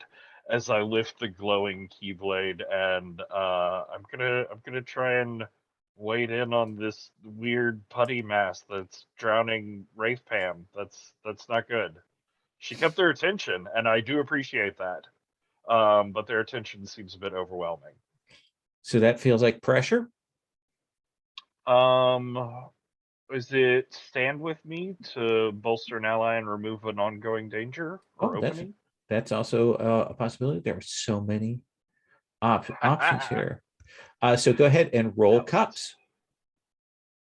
I think I'm also good at cups. Let's hope. Yes, I am. All right, so it's that thing again.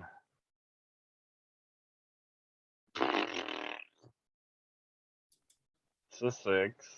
That is a 6. And I don't think that the can boost that covenant there for you. I could if I wanted to fade my covenant with a mirror. That's up to you. If you want to hang on to it. Screw it. I'm gonna do it. Okay. And I believe that allows you to. Yeah. Okay. Reroll one of the dice. Okay. So I assume the 1. Yeah. That's the one. Look at that. A 6 is better. So a 6 and a 4 is a 10. So that becomes a 10 plus. So tell me what that looks like as you pull them out of that. And then Pam, you can heal a condition or gain fleeting advantage. So let's start with Sasha describing how you extricate Pam. So the blade is cleaving and piercing, so it can slide through multiple of them, and I think as the like ruby light of this blade pulses off of it, the edges of the wound, instead of being like bloody or messy, they start like sort of chemical reaction bubbling and corroding away this putty, so that the wounds, like the slashes behind this keyblade, get bigger and bigger as time goes by. Perfect. Pam, do you want to heal a condition or gain advantage? I'm healing a healing condition because What are I you still healing? have. I'm healing cowed. Okay. Kind of getting yourself together there. Yeah, preparing for a fight. Yeah, and right now these putties are kind of split. I will come back to you two in just a moment. Gabriel, you come a little bit to your senses here. You see the water doing that shimmer. You hear the sound of the wind. You feel Charlotte's hand on your shoulder, and you see Marta standing there. What do you do?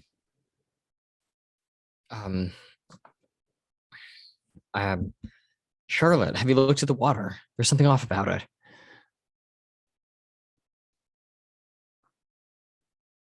And I think she looks at it and she goes, it's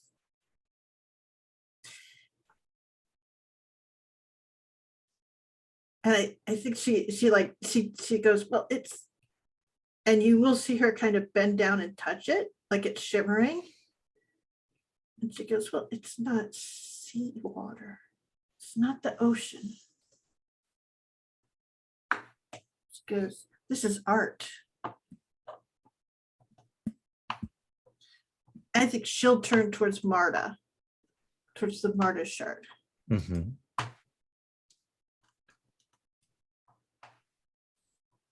What do you want to try and do?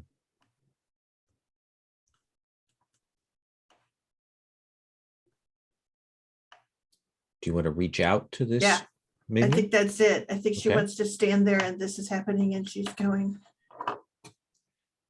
Then you will roll that with cups. Yeah. Gabriel, are you assisting on this? And if so, how? Or are you doing something else? I wonder if there might be a way to. Sorry, I'm clicking around on Sure. the character keeper here, trying to find it. Um,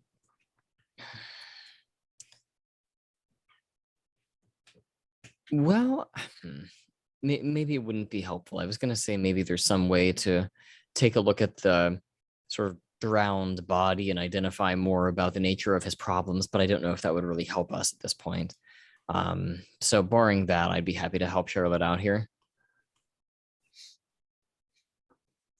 I think that you can take that long look at him before you kind of turn back to help Charlotte. You can see this is clearly, like, you can get a sense this is clearly Kubiak's father. Something happened to him, and it's significant to Marta. But I think then you're kind of drawn by Charlotte, her voice kind of coming out. So Charlotte, let's have you roll that roll here. Okay. So this is 2d6, and I'm adding 3d6 3d6 because Gabriel is helping you. Oh, good. 3d6, and then +1 because it's cups or Cups. coins, right? Okay. So 13. 13. So on a hit, you formed a bond. The architect will tell you what the symbology of the minion means to the vassal.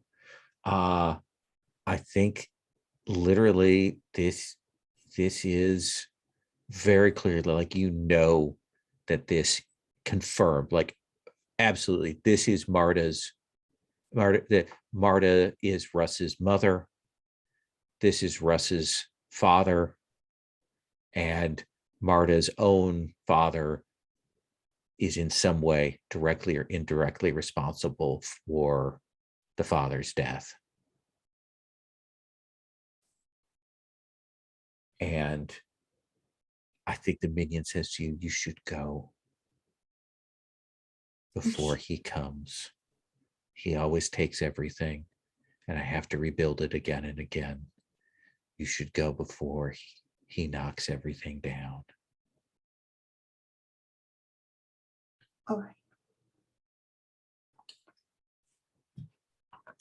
right. And I cut back to the other area. Pam, you've thrown off these putties. I imagine there's still some of the dough goo on you, but they have been pushed back. They are not an immediate threat right now. Sasha has cut them away from you. What do you want to do? All right, I'd like to line up Vulture Grandfather for Sasha's attack. Perfect. Let's have you roll coins. All right, so I'm gonna basically try to occupy his attention. It says, I go plenty of places that I don't belong. All right, so I'm assuming I can use my advantage here again, because this is the recognizing the thing of value is on him. Right. Advantage. So, all right. All right, and that is a 12. That is a 12. So, like, describe to me what you do that catches the attention of this old vulture like figure. Oh, I think I'm not exactly insulting it. I'm just defying him in a way that he can't help but glare at me. And then I'm moving around the table in such a way as to force his attention away from Sasha. Absolutely. And he doesn't get up from the chair, but he's turning and facing, and his arms are stretching out sort of impossibly long, like a weird Tim Burton kind of thing, reaching out towards you. And Sasha, you have a moment, you have just a little opening here to do something. Yeah, and I think as Pam is turning his attention towards her, Sasha like rolls away from this disintegrating pile of putty under the shadows of the boardroom table, so that he can pop out again behind Vulture Dad's disapproving glare and Mhm. and swing his sword. Okay. This feels like then rather than stealing the watch, you're aiming for sort of a direct strike here to take this thing out. Yeah, got the Okay. opening here. Then roll with swords. Got a big shiny sword. I was aiming for stealth and guile with wands sneaking around behind him. Or is this swords? I don't know. It could be Are you anything. are you swinging big or are you stabbing him in the back? Trying to stab him in the back as Pam keeps his attention. Okay, so if it is a little less Conan-y and more like aha stabby, then I'm gonna let you do the stealth and guile there. Okay, yeah, it's like a rolling tumble out from the shadows of the table and a stab up into his back. It's near. Yep, but I need another die. Now do something. It's another 6. It's another 6. Do you have anything else you want to fade? No, I don't have any Strictly more s- intense covenants. Strictly speaking, the rules don't let me give you advantage from the Yeah. from those questions. I'm the only one allowed to get those fleeting advantage, which is awkward. Sasha. But I will mark world. Yes, you will mark world. And I think that you will stab it. This thing is dangerous, but is it's not a fully constructed enforcer or anything like that. But I think you will break it.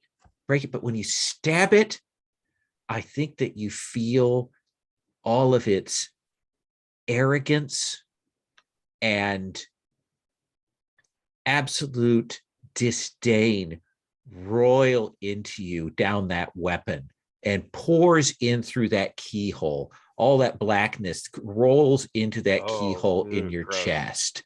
Oh, I didn't And I want you to mark a condition.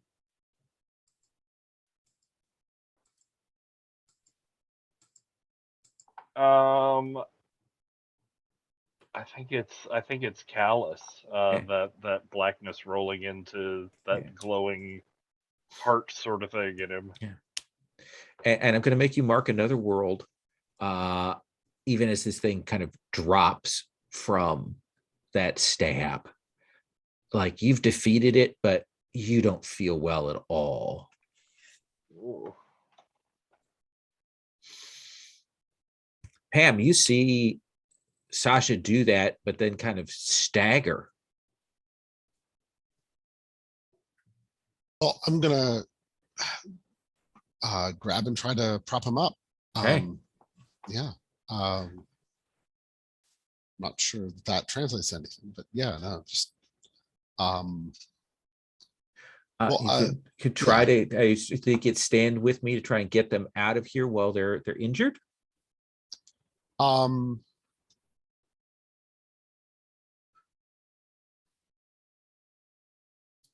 Kind of modifying the move a little bit there, or do you think well, it's I that could maybe also you want to try try to find shelter or something? well, could I flow like water? To try to get out of there and through the window. Travel within a scene. I think if you want to travel to like get out to escape, that'll be travel to labyrinth. Oh, okay. Well, then the other question is, what has happened to the watch? That watch is still there. Okay.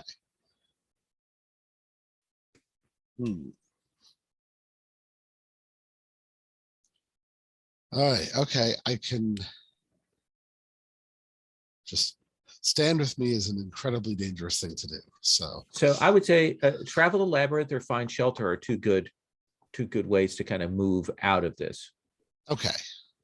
All right. Then I will try to find shelter. I know the exit. So in theory, I have fleeting advantage on this. Yeah. So roll with wands. So I'm gonna try to grab Sasha and scoot towards the exit. Absolutely. as fast as our battle-weary legs will carry us. All right, so that is an 8. That is an 8. Oh, sorry, a 9. A 9. The next travel to labyrinth you do here will have disadvantage because you've kind of raised the alert level. But each of you gets to pick one. Like you shatter out the window, and I imagine that there's kind of a leap, flying, hit a ledge, run along the ledge, find yourself like on a balcony, sneak into like a penthouse suite to use that as kind of a shelter point. What do you want to pick, Pam, as your thing from that?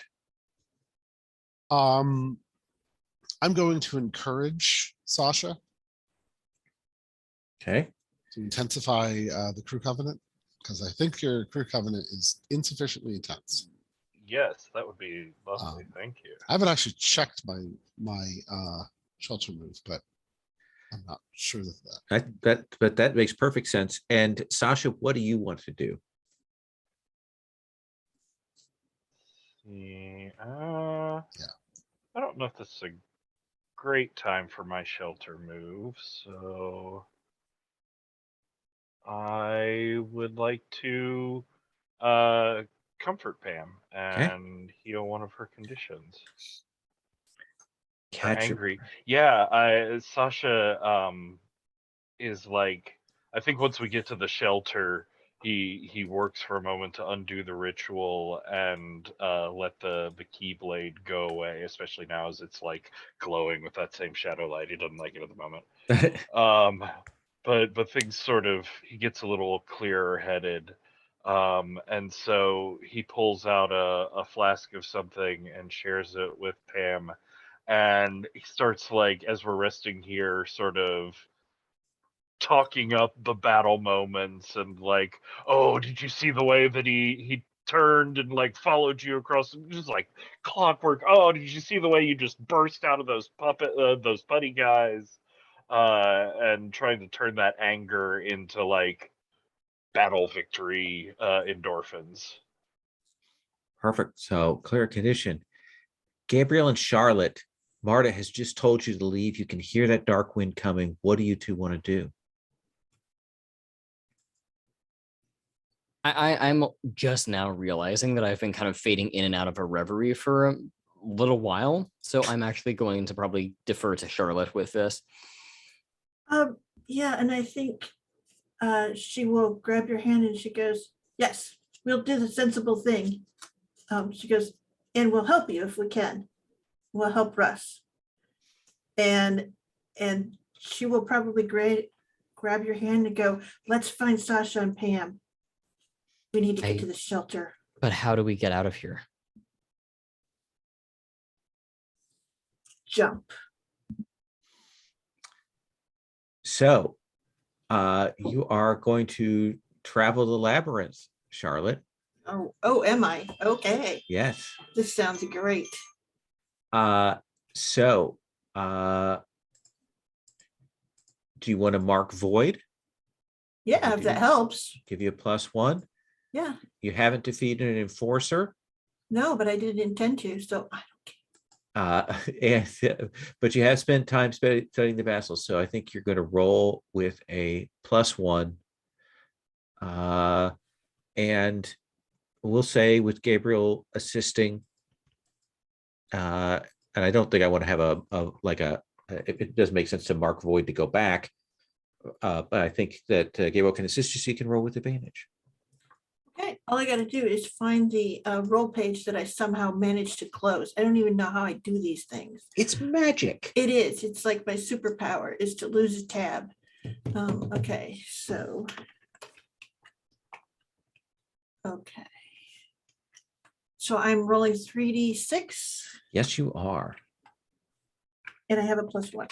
Yep. That gives me a 10. A 10. I think it makes sense to you say jump so the two of you can like leap and what does that look like? Like, what's the space that you move through, Gabriel, to like fall back to the other labyrinth, the other shard? You said what was the Yeah, what do we see on screen? What's the Mm. transition? Because I you did that think- kind of pop to come in here. What does it look like now? I think that it is we're kind of falling, right? So I think that we hang in midair, but rather than us falling towards something, everything else rushes up past us while we are just kind of in suspended animation. And then it just stops and we resume animation. And Charlotte, I think that as you are helping, you kind of looking back at Marta, and that's a failed provider. That's what could happen. And everything could go wrong with those that you're caretaking if you don't try hard enough. And I think we'll see the two of you land like on the balcony of the penthouse, and the Sasha, Pam, you look out the balcony windows, and you see Charlotte and Gabriel appear there.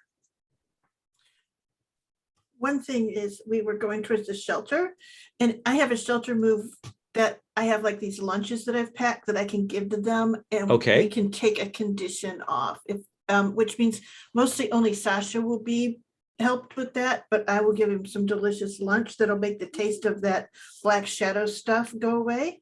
Yeah, I think it seems fair, since you Yeah. kind of come back on this, to give you a bite at the shelter move. Yeah, Yeah. perfect. Okay. Gabriel, you get to make a pick too, once the four of you are back together off of Find Shelter.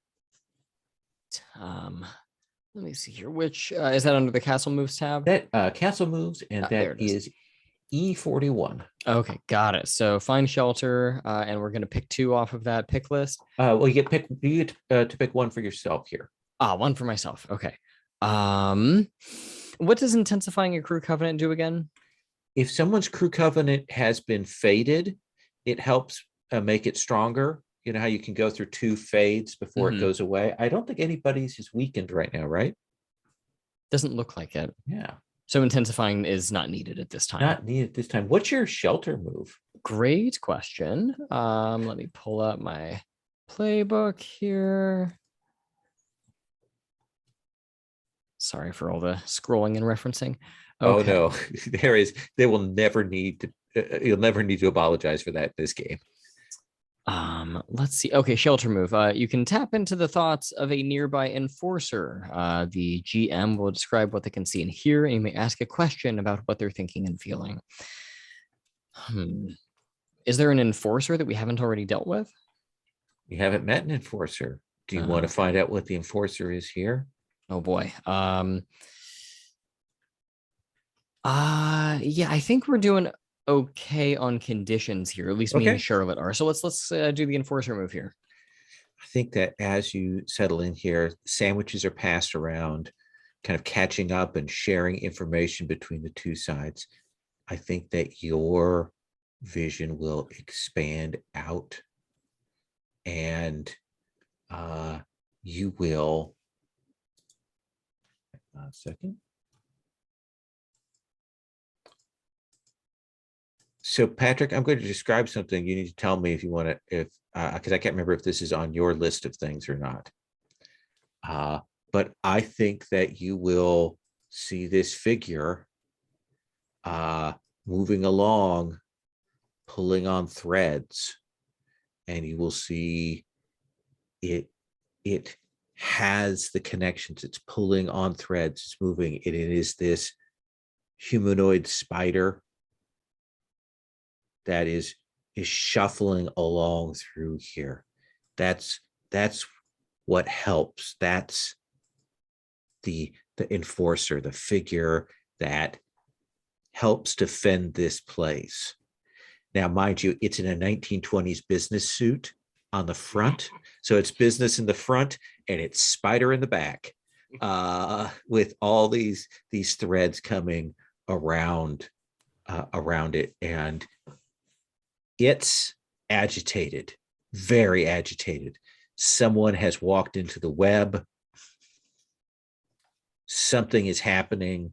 It doesn't know what, but you can tell that this place is on the alert.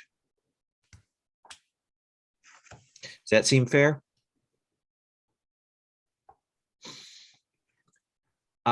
This kind of feels like a good point for the group to kind of maybe move out of the castle. Does that seem right? Let's take 5, just to take a quick bio break, and then let's come back and find out what Pam has been doing in the real world. Maybe we'll kind of set up for next time and do our stars and wishes. Does that sound cool? Sounds good. Okay, so take 5. So Pam, while that is going on, what are you up to in the real world?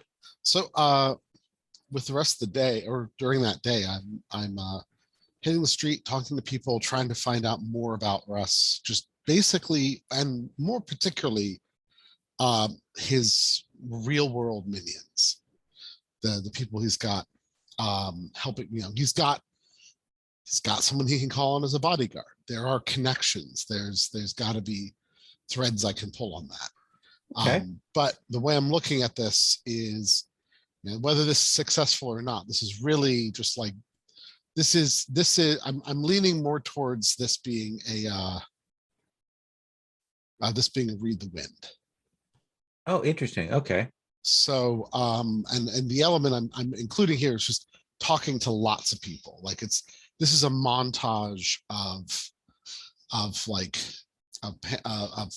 me, talking to all sorts of different people in the city, about people like, the baristas and, people who run little boutiques and, random people who hang out on the streets, probably the occasional drug dealer, the whole, strata, just trying to find out, who's seen something, who might know somebody who knows something, that kind of thing. So what is the detail from Read the Wind that you would like for me to kind of introduce here? Oh, it's the detail is just interacting with lots of people from all different stratas of the city's society. Okay, so is that a new way that targets hurting people, an unexpected meeting, or just a sense of the overall mood of the city? Because there's 3 picks there. Sorry, I picked one of those. Yeah. All right, so new way your target is hurting people is what I'm going for. So I think that the thing that you will hear throughout amongst the people is that there is somebody who has been gathering up lists of people directly or tangentially involved with union activity. I mean, this is, and if you've seen some of this before, but it seems like this is explicit. And what people are saying is that there is somebody in the city that is actively putting together these lists and then anonymously handing them off to employers at all levels. Right. This is someone's running a blacklist. Yeah. And that it is where before it was maybe they had 1 or 2 people, they were targeting a Starbucks. What you're hearing is that is happening in multiple places at multiple levels. Okay. And I think that will give you a sense, like you can start to piece the threads together, so you can have advantage going forward on the next day on actions related to that. Got it. And I think that's where we're gonna stop. If that's cool, we'll take up with the next day. We'll do the tick on that, and we'll look at the actions that you want to do. Sound good? Let's do the end of session stuff. Wrap up. At the end of each session, take stock of what happened. Each rebel says what made the biggest impact on them. And this is the Universal City moves in H68. So Pam, what do you think made the biggest impact on you?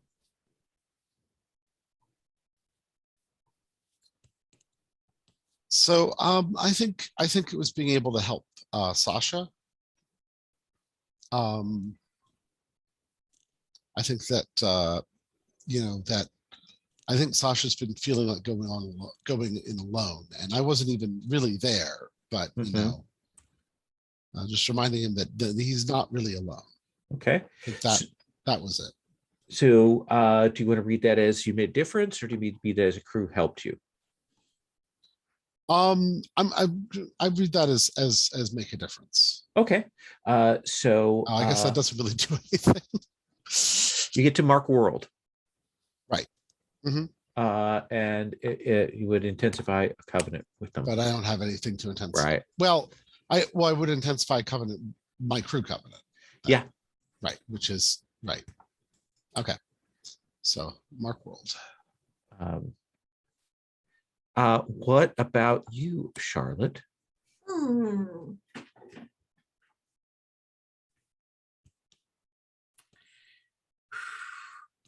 Gosh, what did I?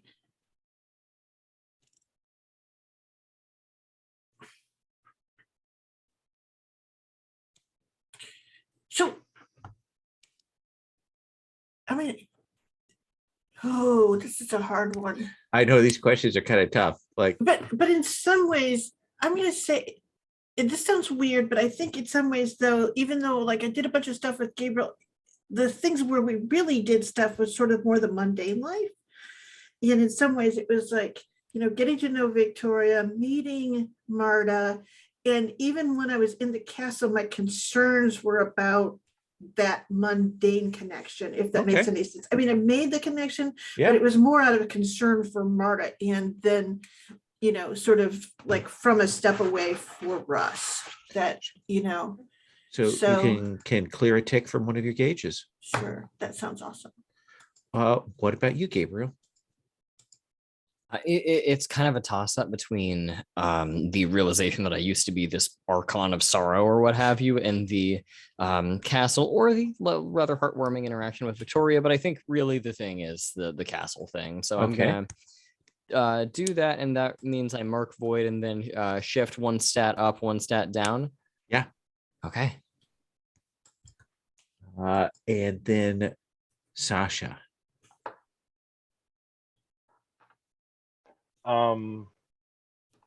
I think I'm gonna sort of reciprocate that thing with Pam.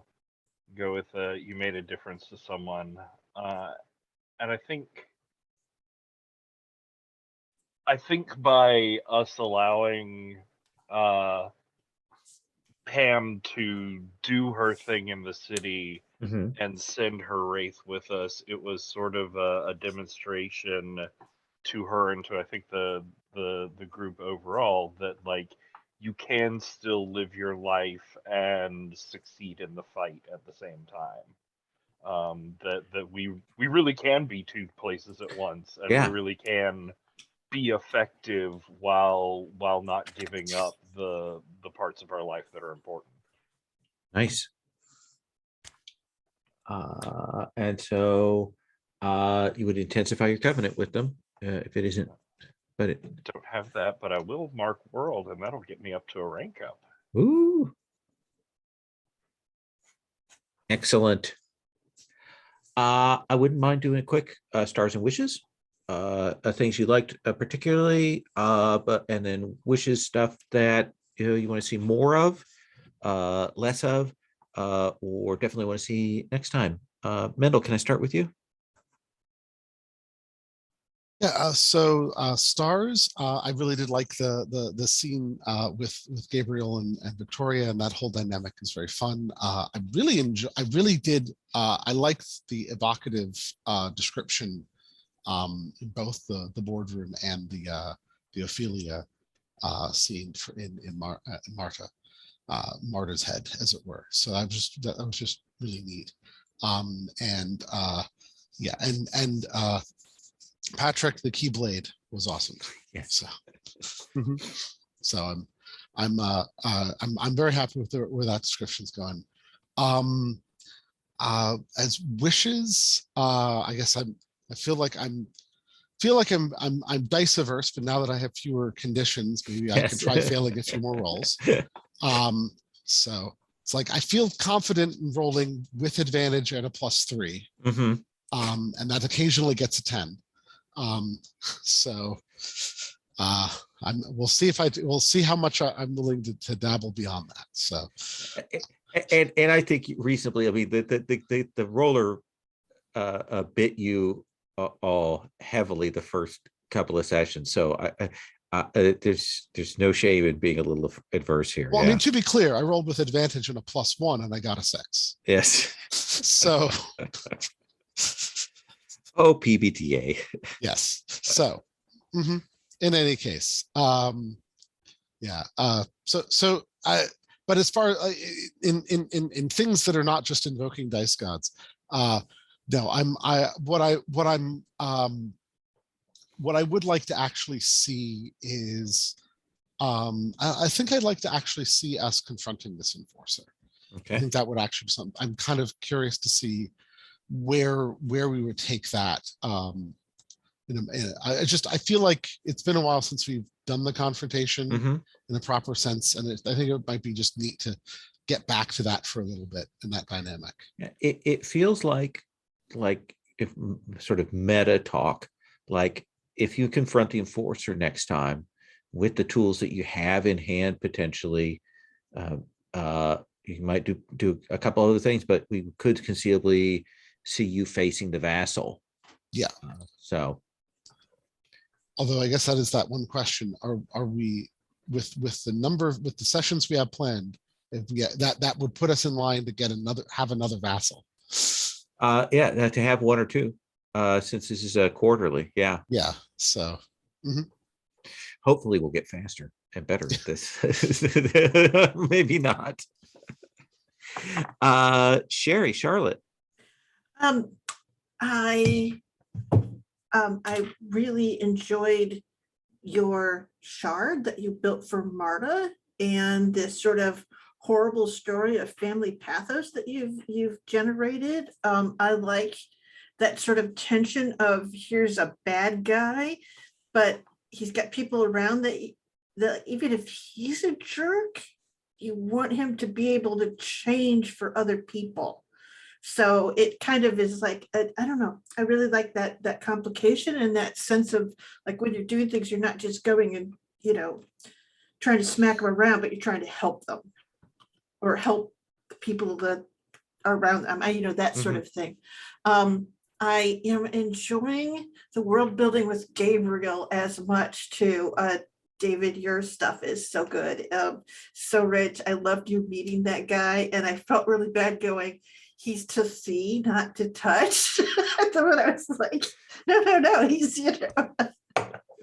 which is a horrible thing because she had no idea that you were like, this is what you used to do. So, and I really liked all the water motif. And on the other side, I really liked this sort of video game action stuff that was going on with Sasha and Pam on the other side in the boardroom. So it was very, very like two different, very different experiences in the castle. So that was pretty neat. It was good to get to the castle. I'm enjoying the sort of back and forth between your sense of or your world building, Will, and our world building. It's working out really well. Everyone's listening, and it's building some cool stuff. Cohesive world to work in, and I have nothing but respect for Pam's sort of incredibly realistic, stick to the streets approach to these things. It is a really good, contrast with Gabriel and Charlotte, particularly because they're kids, and then Sasha, who is though they have all of those skills and stuff, is far more likely to do something whimsical. No, eccentric. Yes, there's a good word. I just and so it's just really kind of neat. I think it's a good spread of characters, and it's enjoyable to see the stories they spin out. So that's what I like. What I would like to see next time is, I am also ready to try some fights. I also am interested in like some of the ways that you can like bump into your connections, if that makes any sense, like Right. looking at that a little bit more. So Yeah, one of the things I did was I went through and I wrote out all of the sort of GM reactions that the game lists, Mhm. and looking at those and how and I also wrote out a set of unique reactions that I've been thinking about that add to the color of things that are a little less okay, market condition kind of stuff. So I've been thinking about that. So I we'll see. appreciate not marking a condition for everything. Yes. uh, uh, David. Yeah, so I had a really good time with this one. I feel like I'm really starting to understand the game. So thanks to everyone for being so patient, and Patrick especially for getting the character keeper edited. Yeah.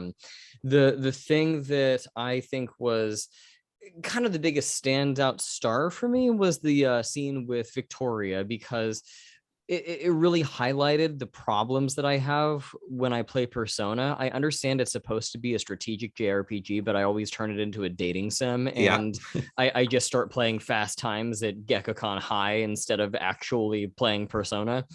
But I had a good time with that, and I think so in terms of wishes, the way I can translate that into this game is I would like to get tons and tons of covenants for myself, and then pull them all into the castle and start using some of those castle moves from the covenant part of the rules, if I'm understanding it correctly. Yeah, absolutely. So if I can bump into who's my moon here, bumping into Sugarhawk in the castle, that would be creepy. Saving Victoria from something in the castle, that would be heroic. Those kinds of things come to mind for me. Awesome. And Patrick. Little start in general for the session. Like, this was a really cool delve into the shard and into the vassal's mindscape here.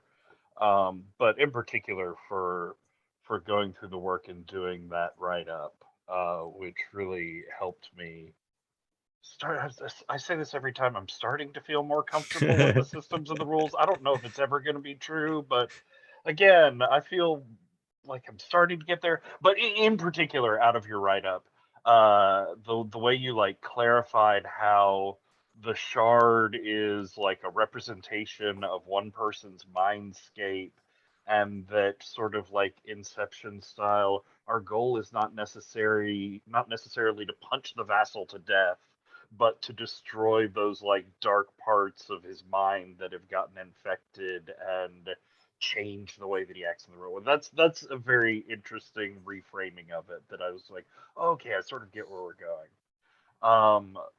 Other stars for the session, Sherry and David, I love the way that your characters constantly say something about the other one, like the way that your castle forms merged, and like Gabriel's bringing water in sort of gave Charlotte's form context and meaning, and then how like getting too deep into the castle, Gabriel almost started to like drift away into that dream shard personality that he once was, but Charlotte like kept bringing him back in and kept focusing him to help him survive the delve. And just the way it went back and forth with you two was great to watch.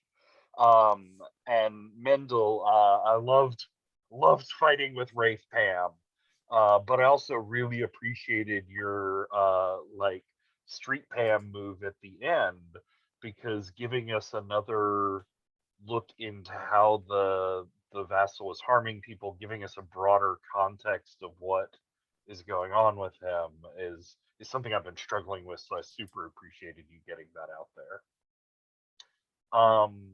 Wishes. I am also looking forward to climaxes and confrontations, but having been the I'll spend all the resources monkey, I would appreciate some time to do check-ins and fix things up with some covenants out there in the city. That seems perfectly good. I like building a cast of NPCs, so it's always tops on my list. Again, Patrick, thank you for making the changes to the keeper. It was super helpful. Everything you did helped, was dynamite, was really useful. So again, thanks to you on that. I'm going to stop the recording.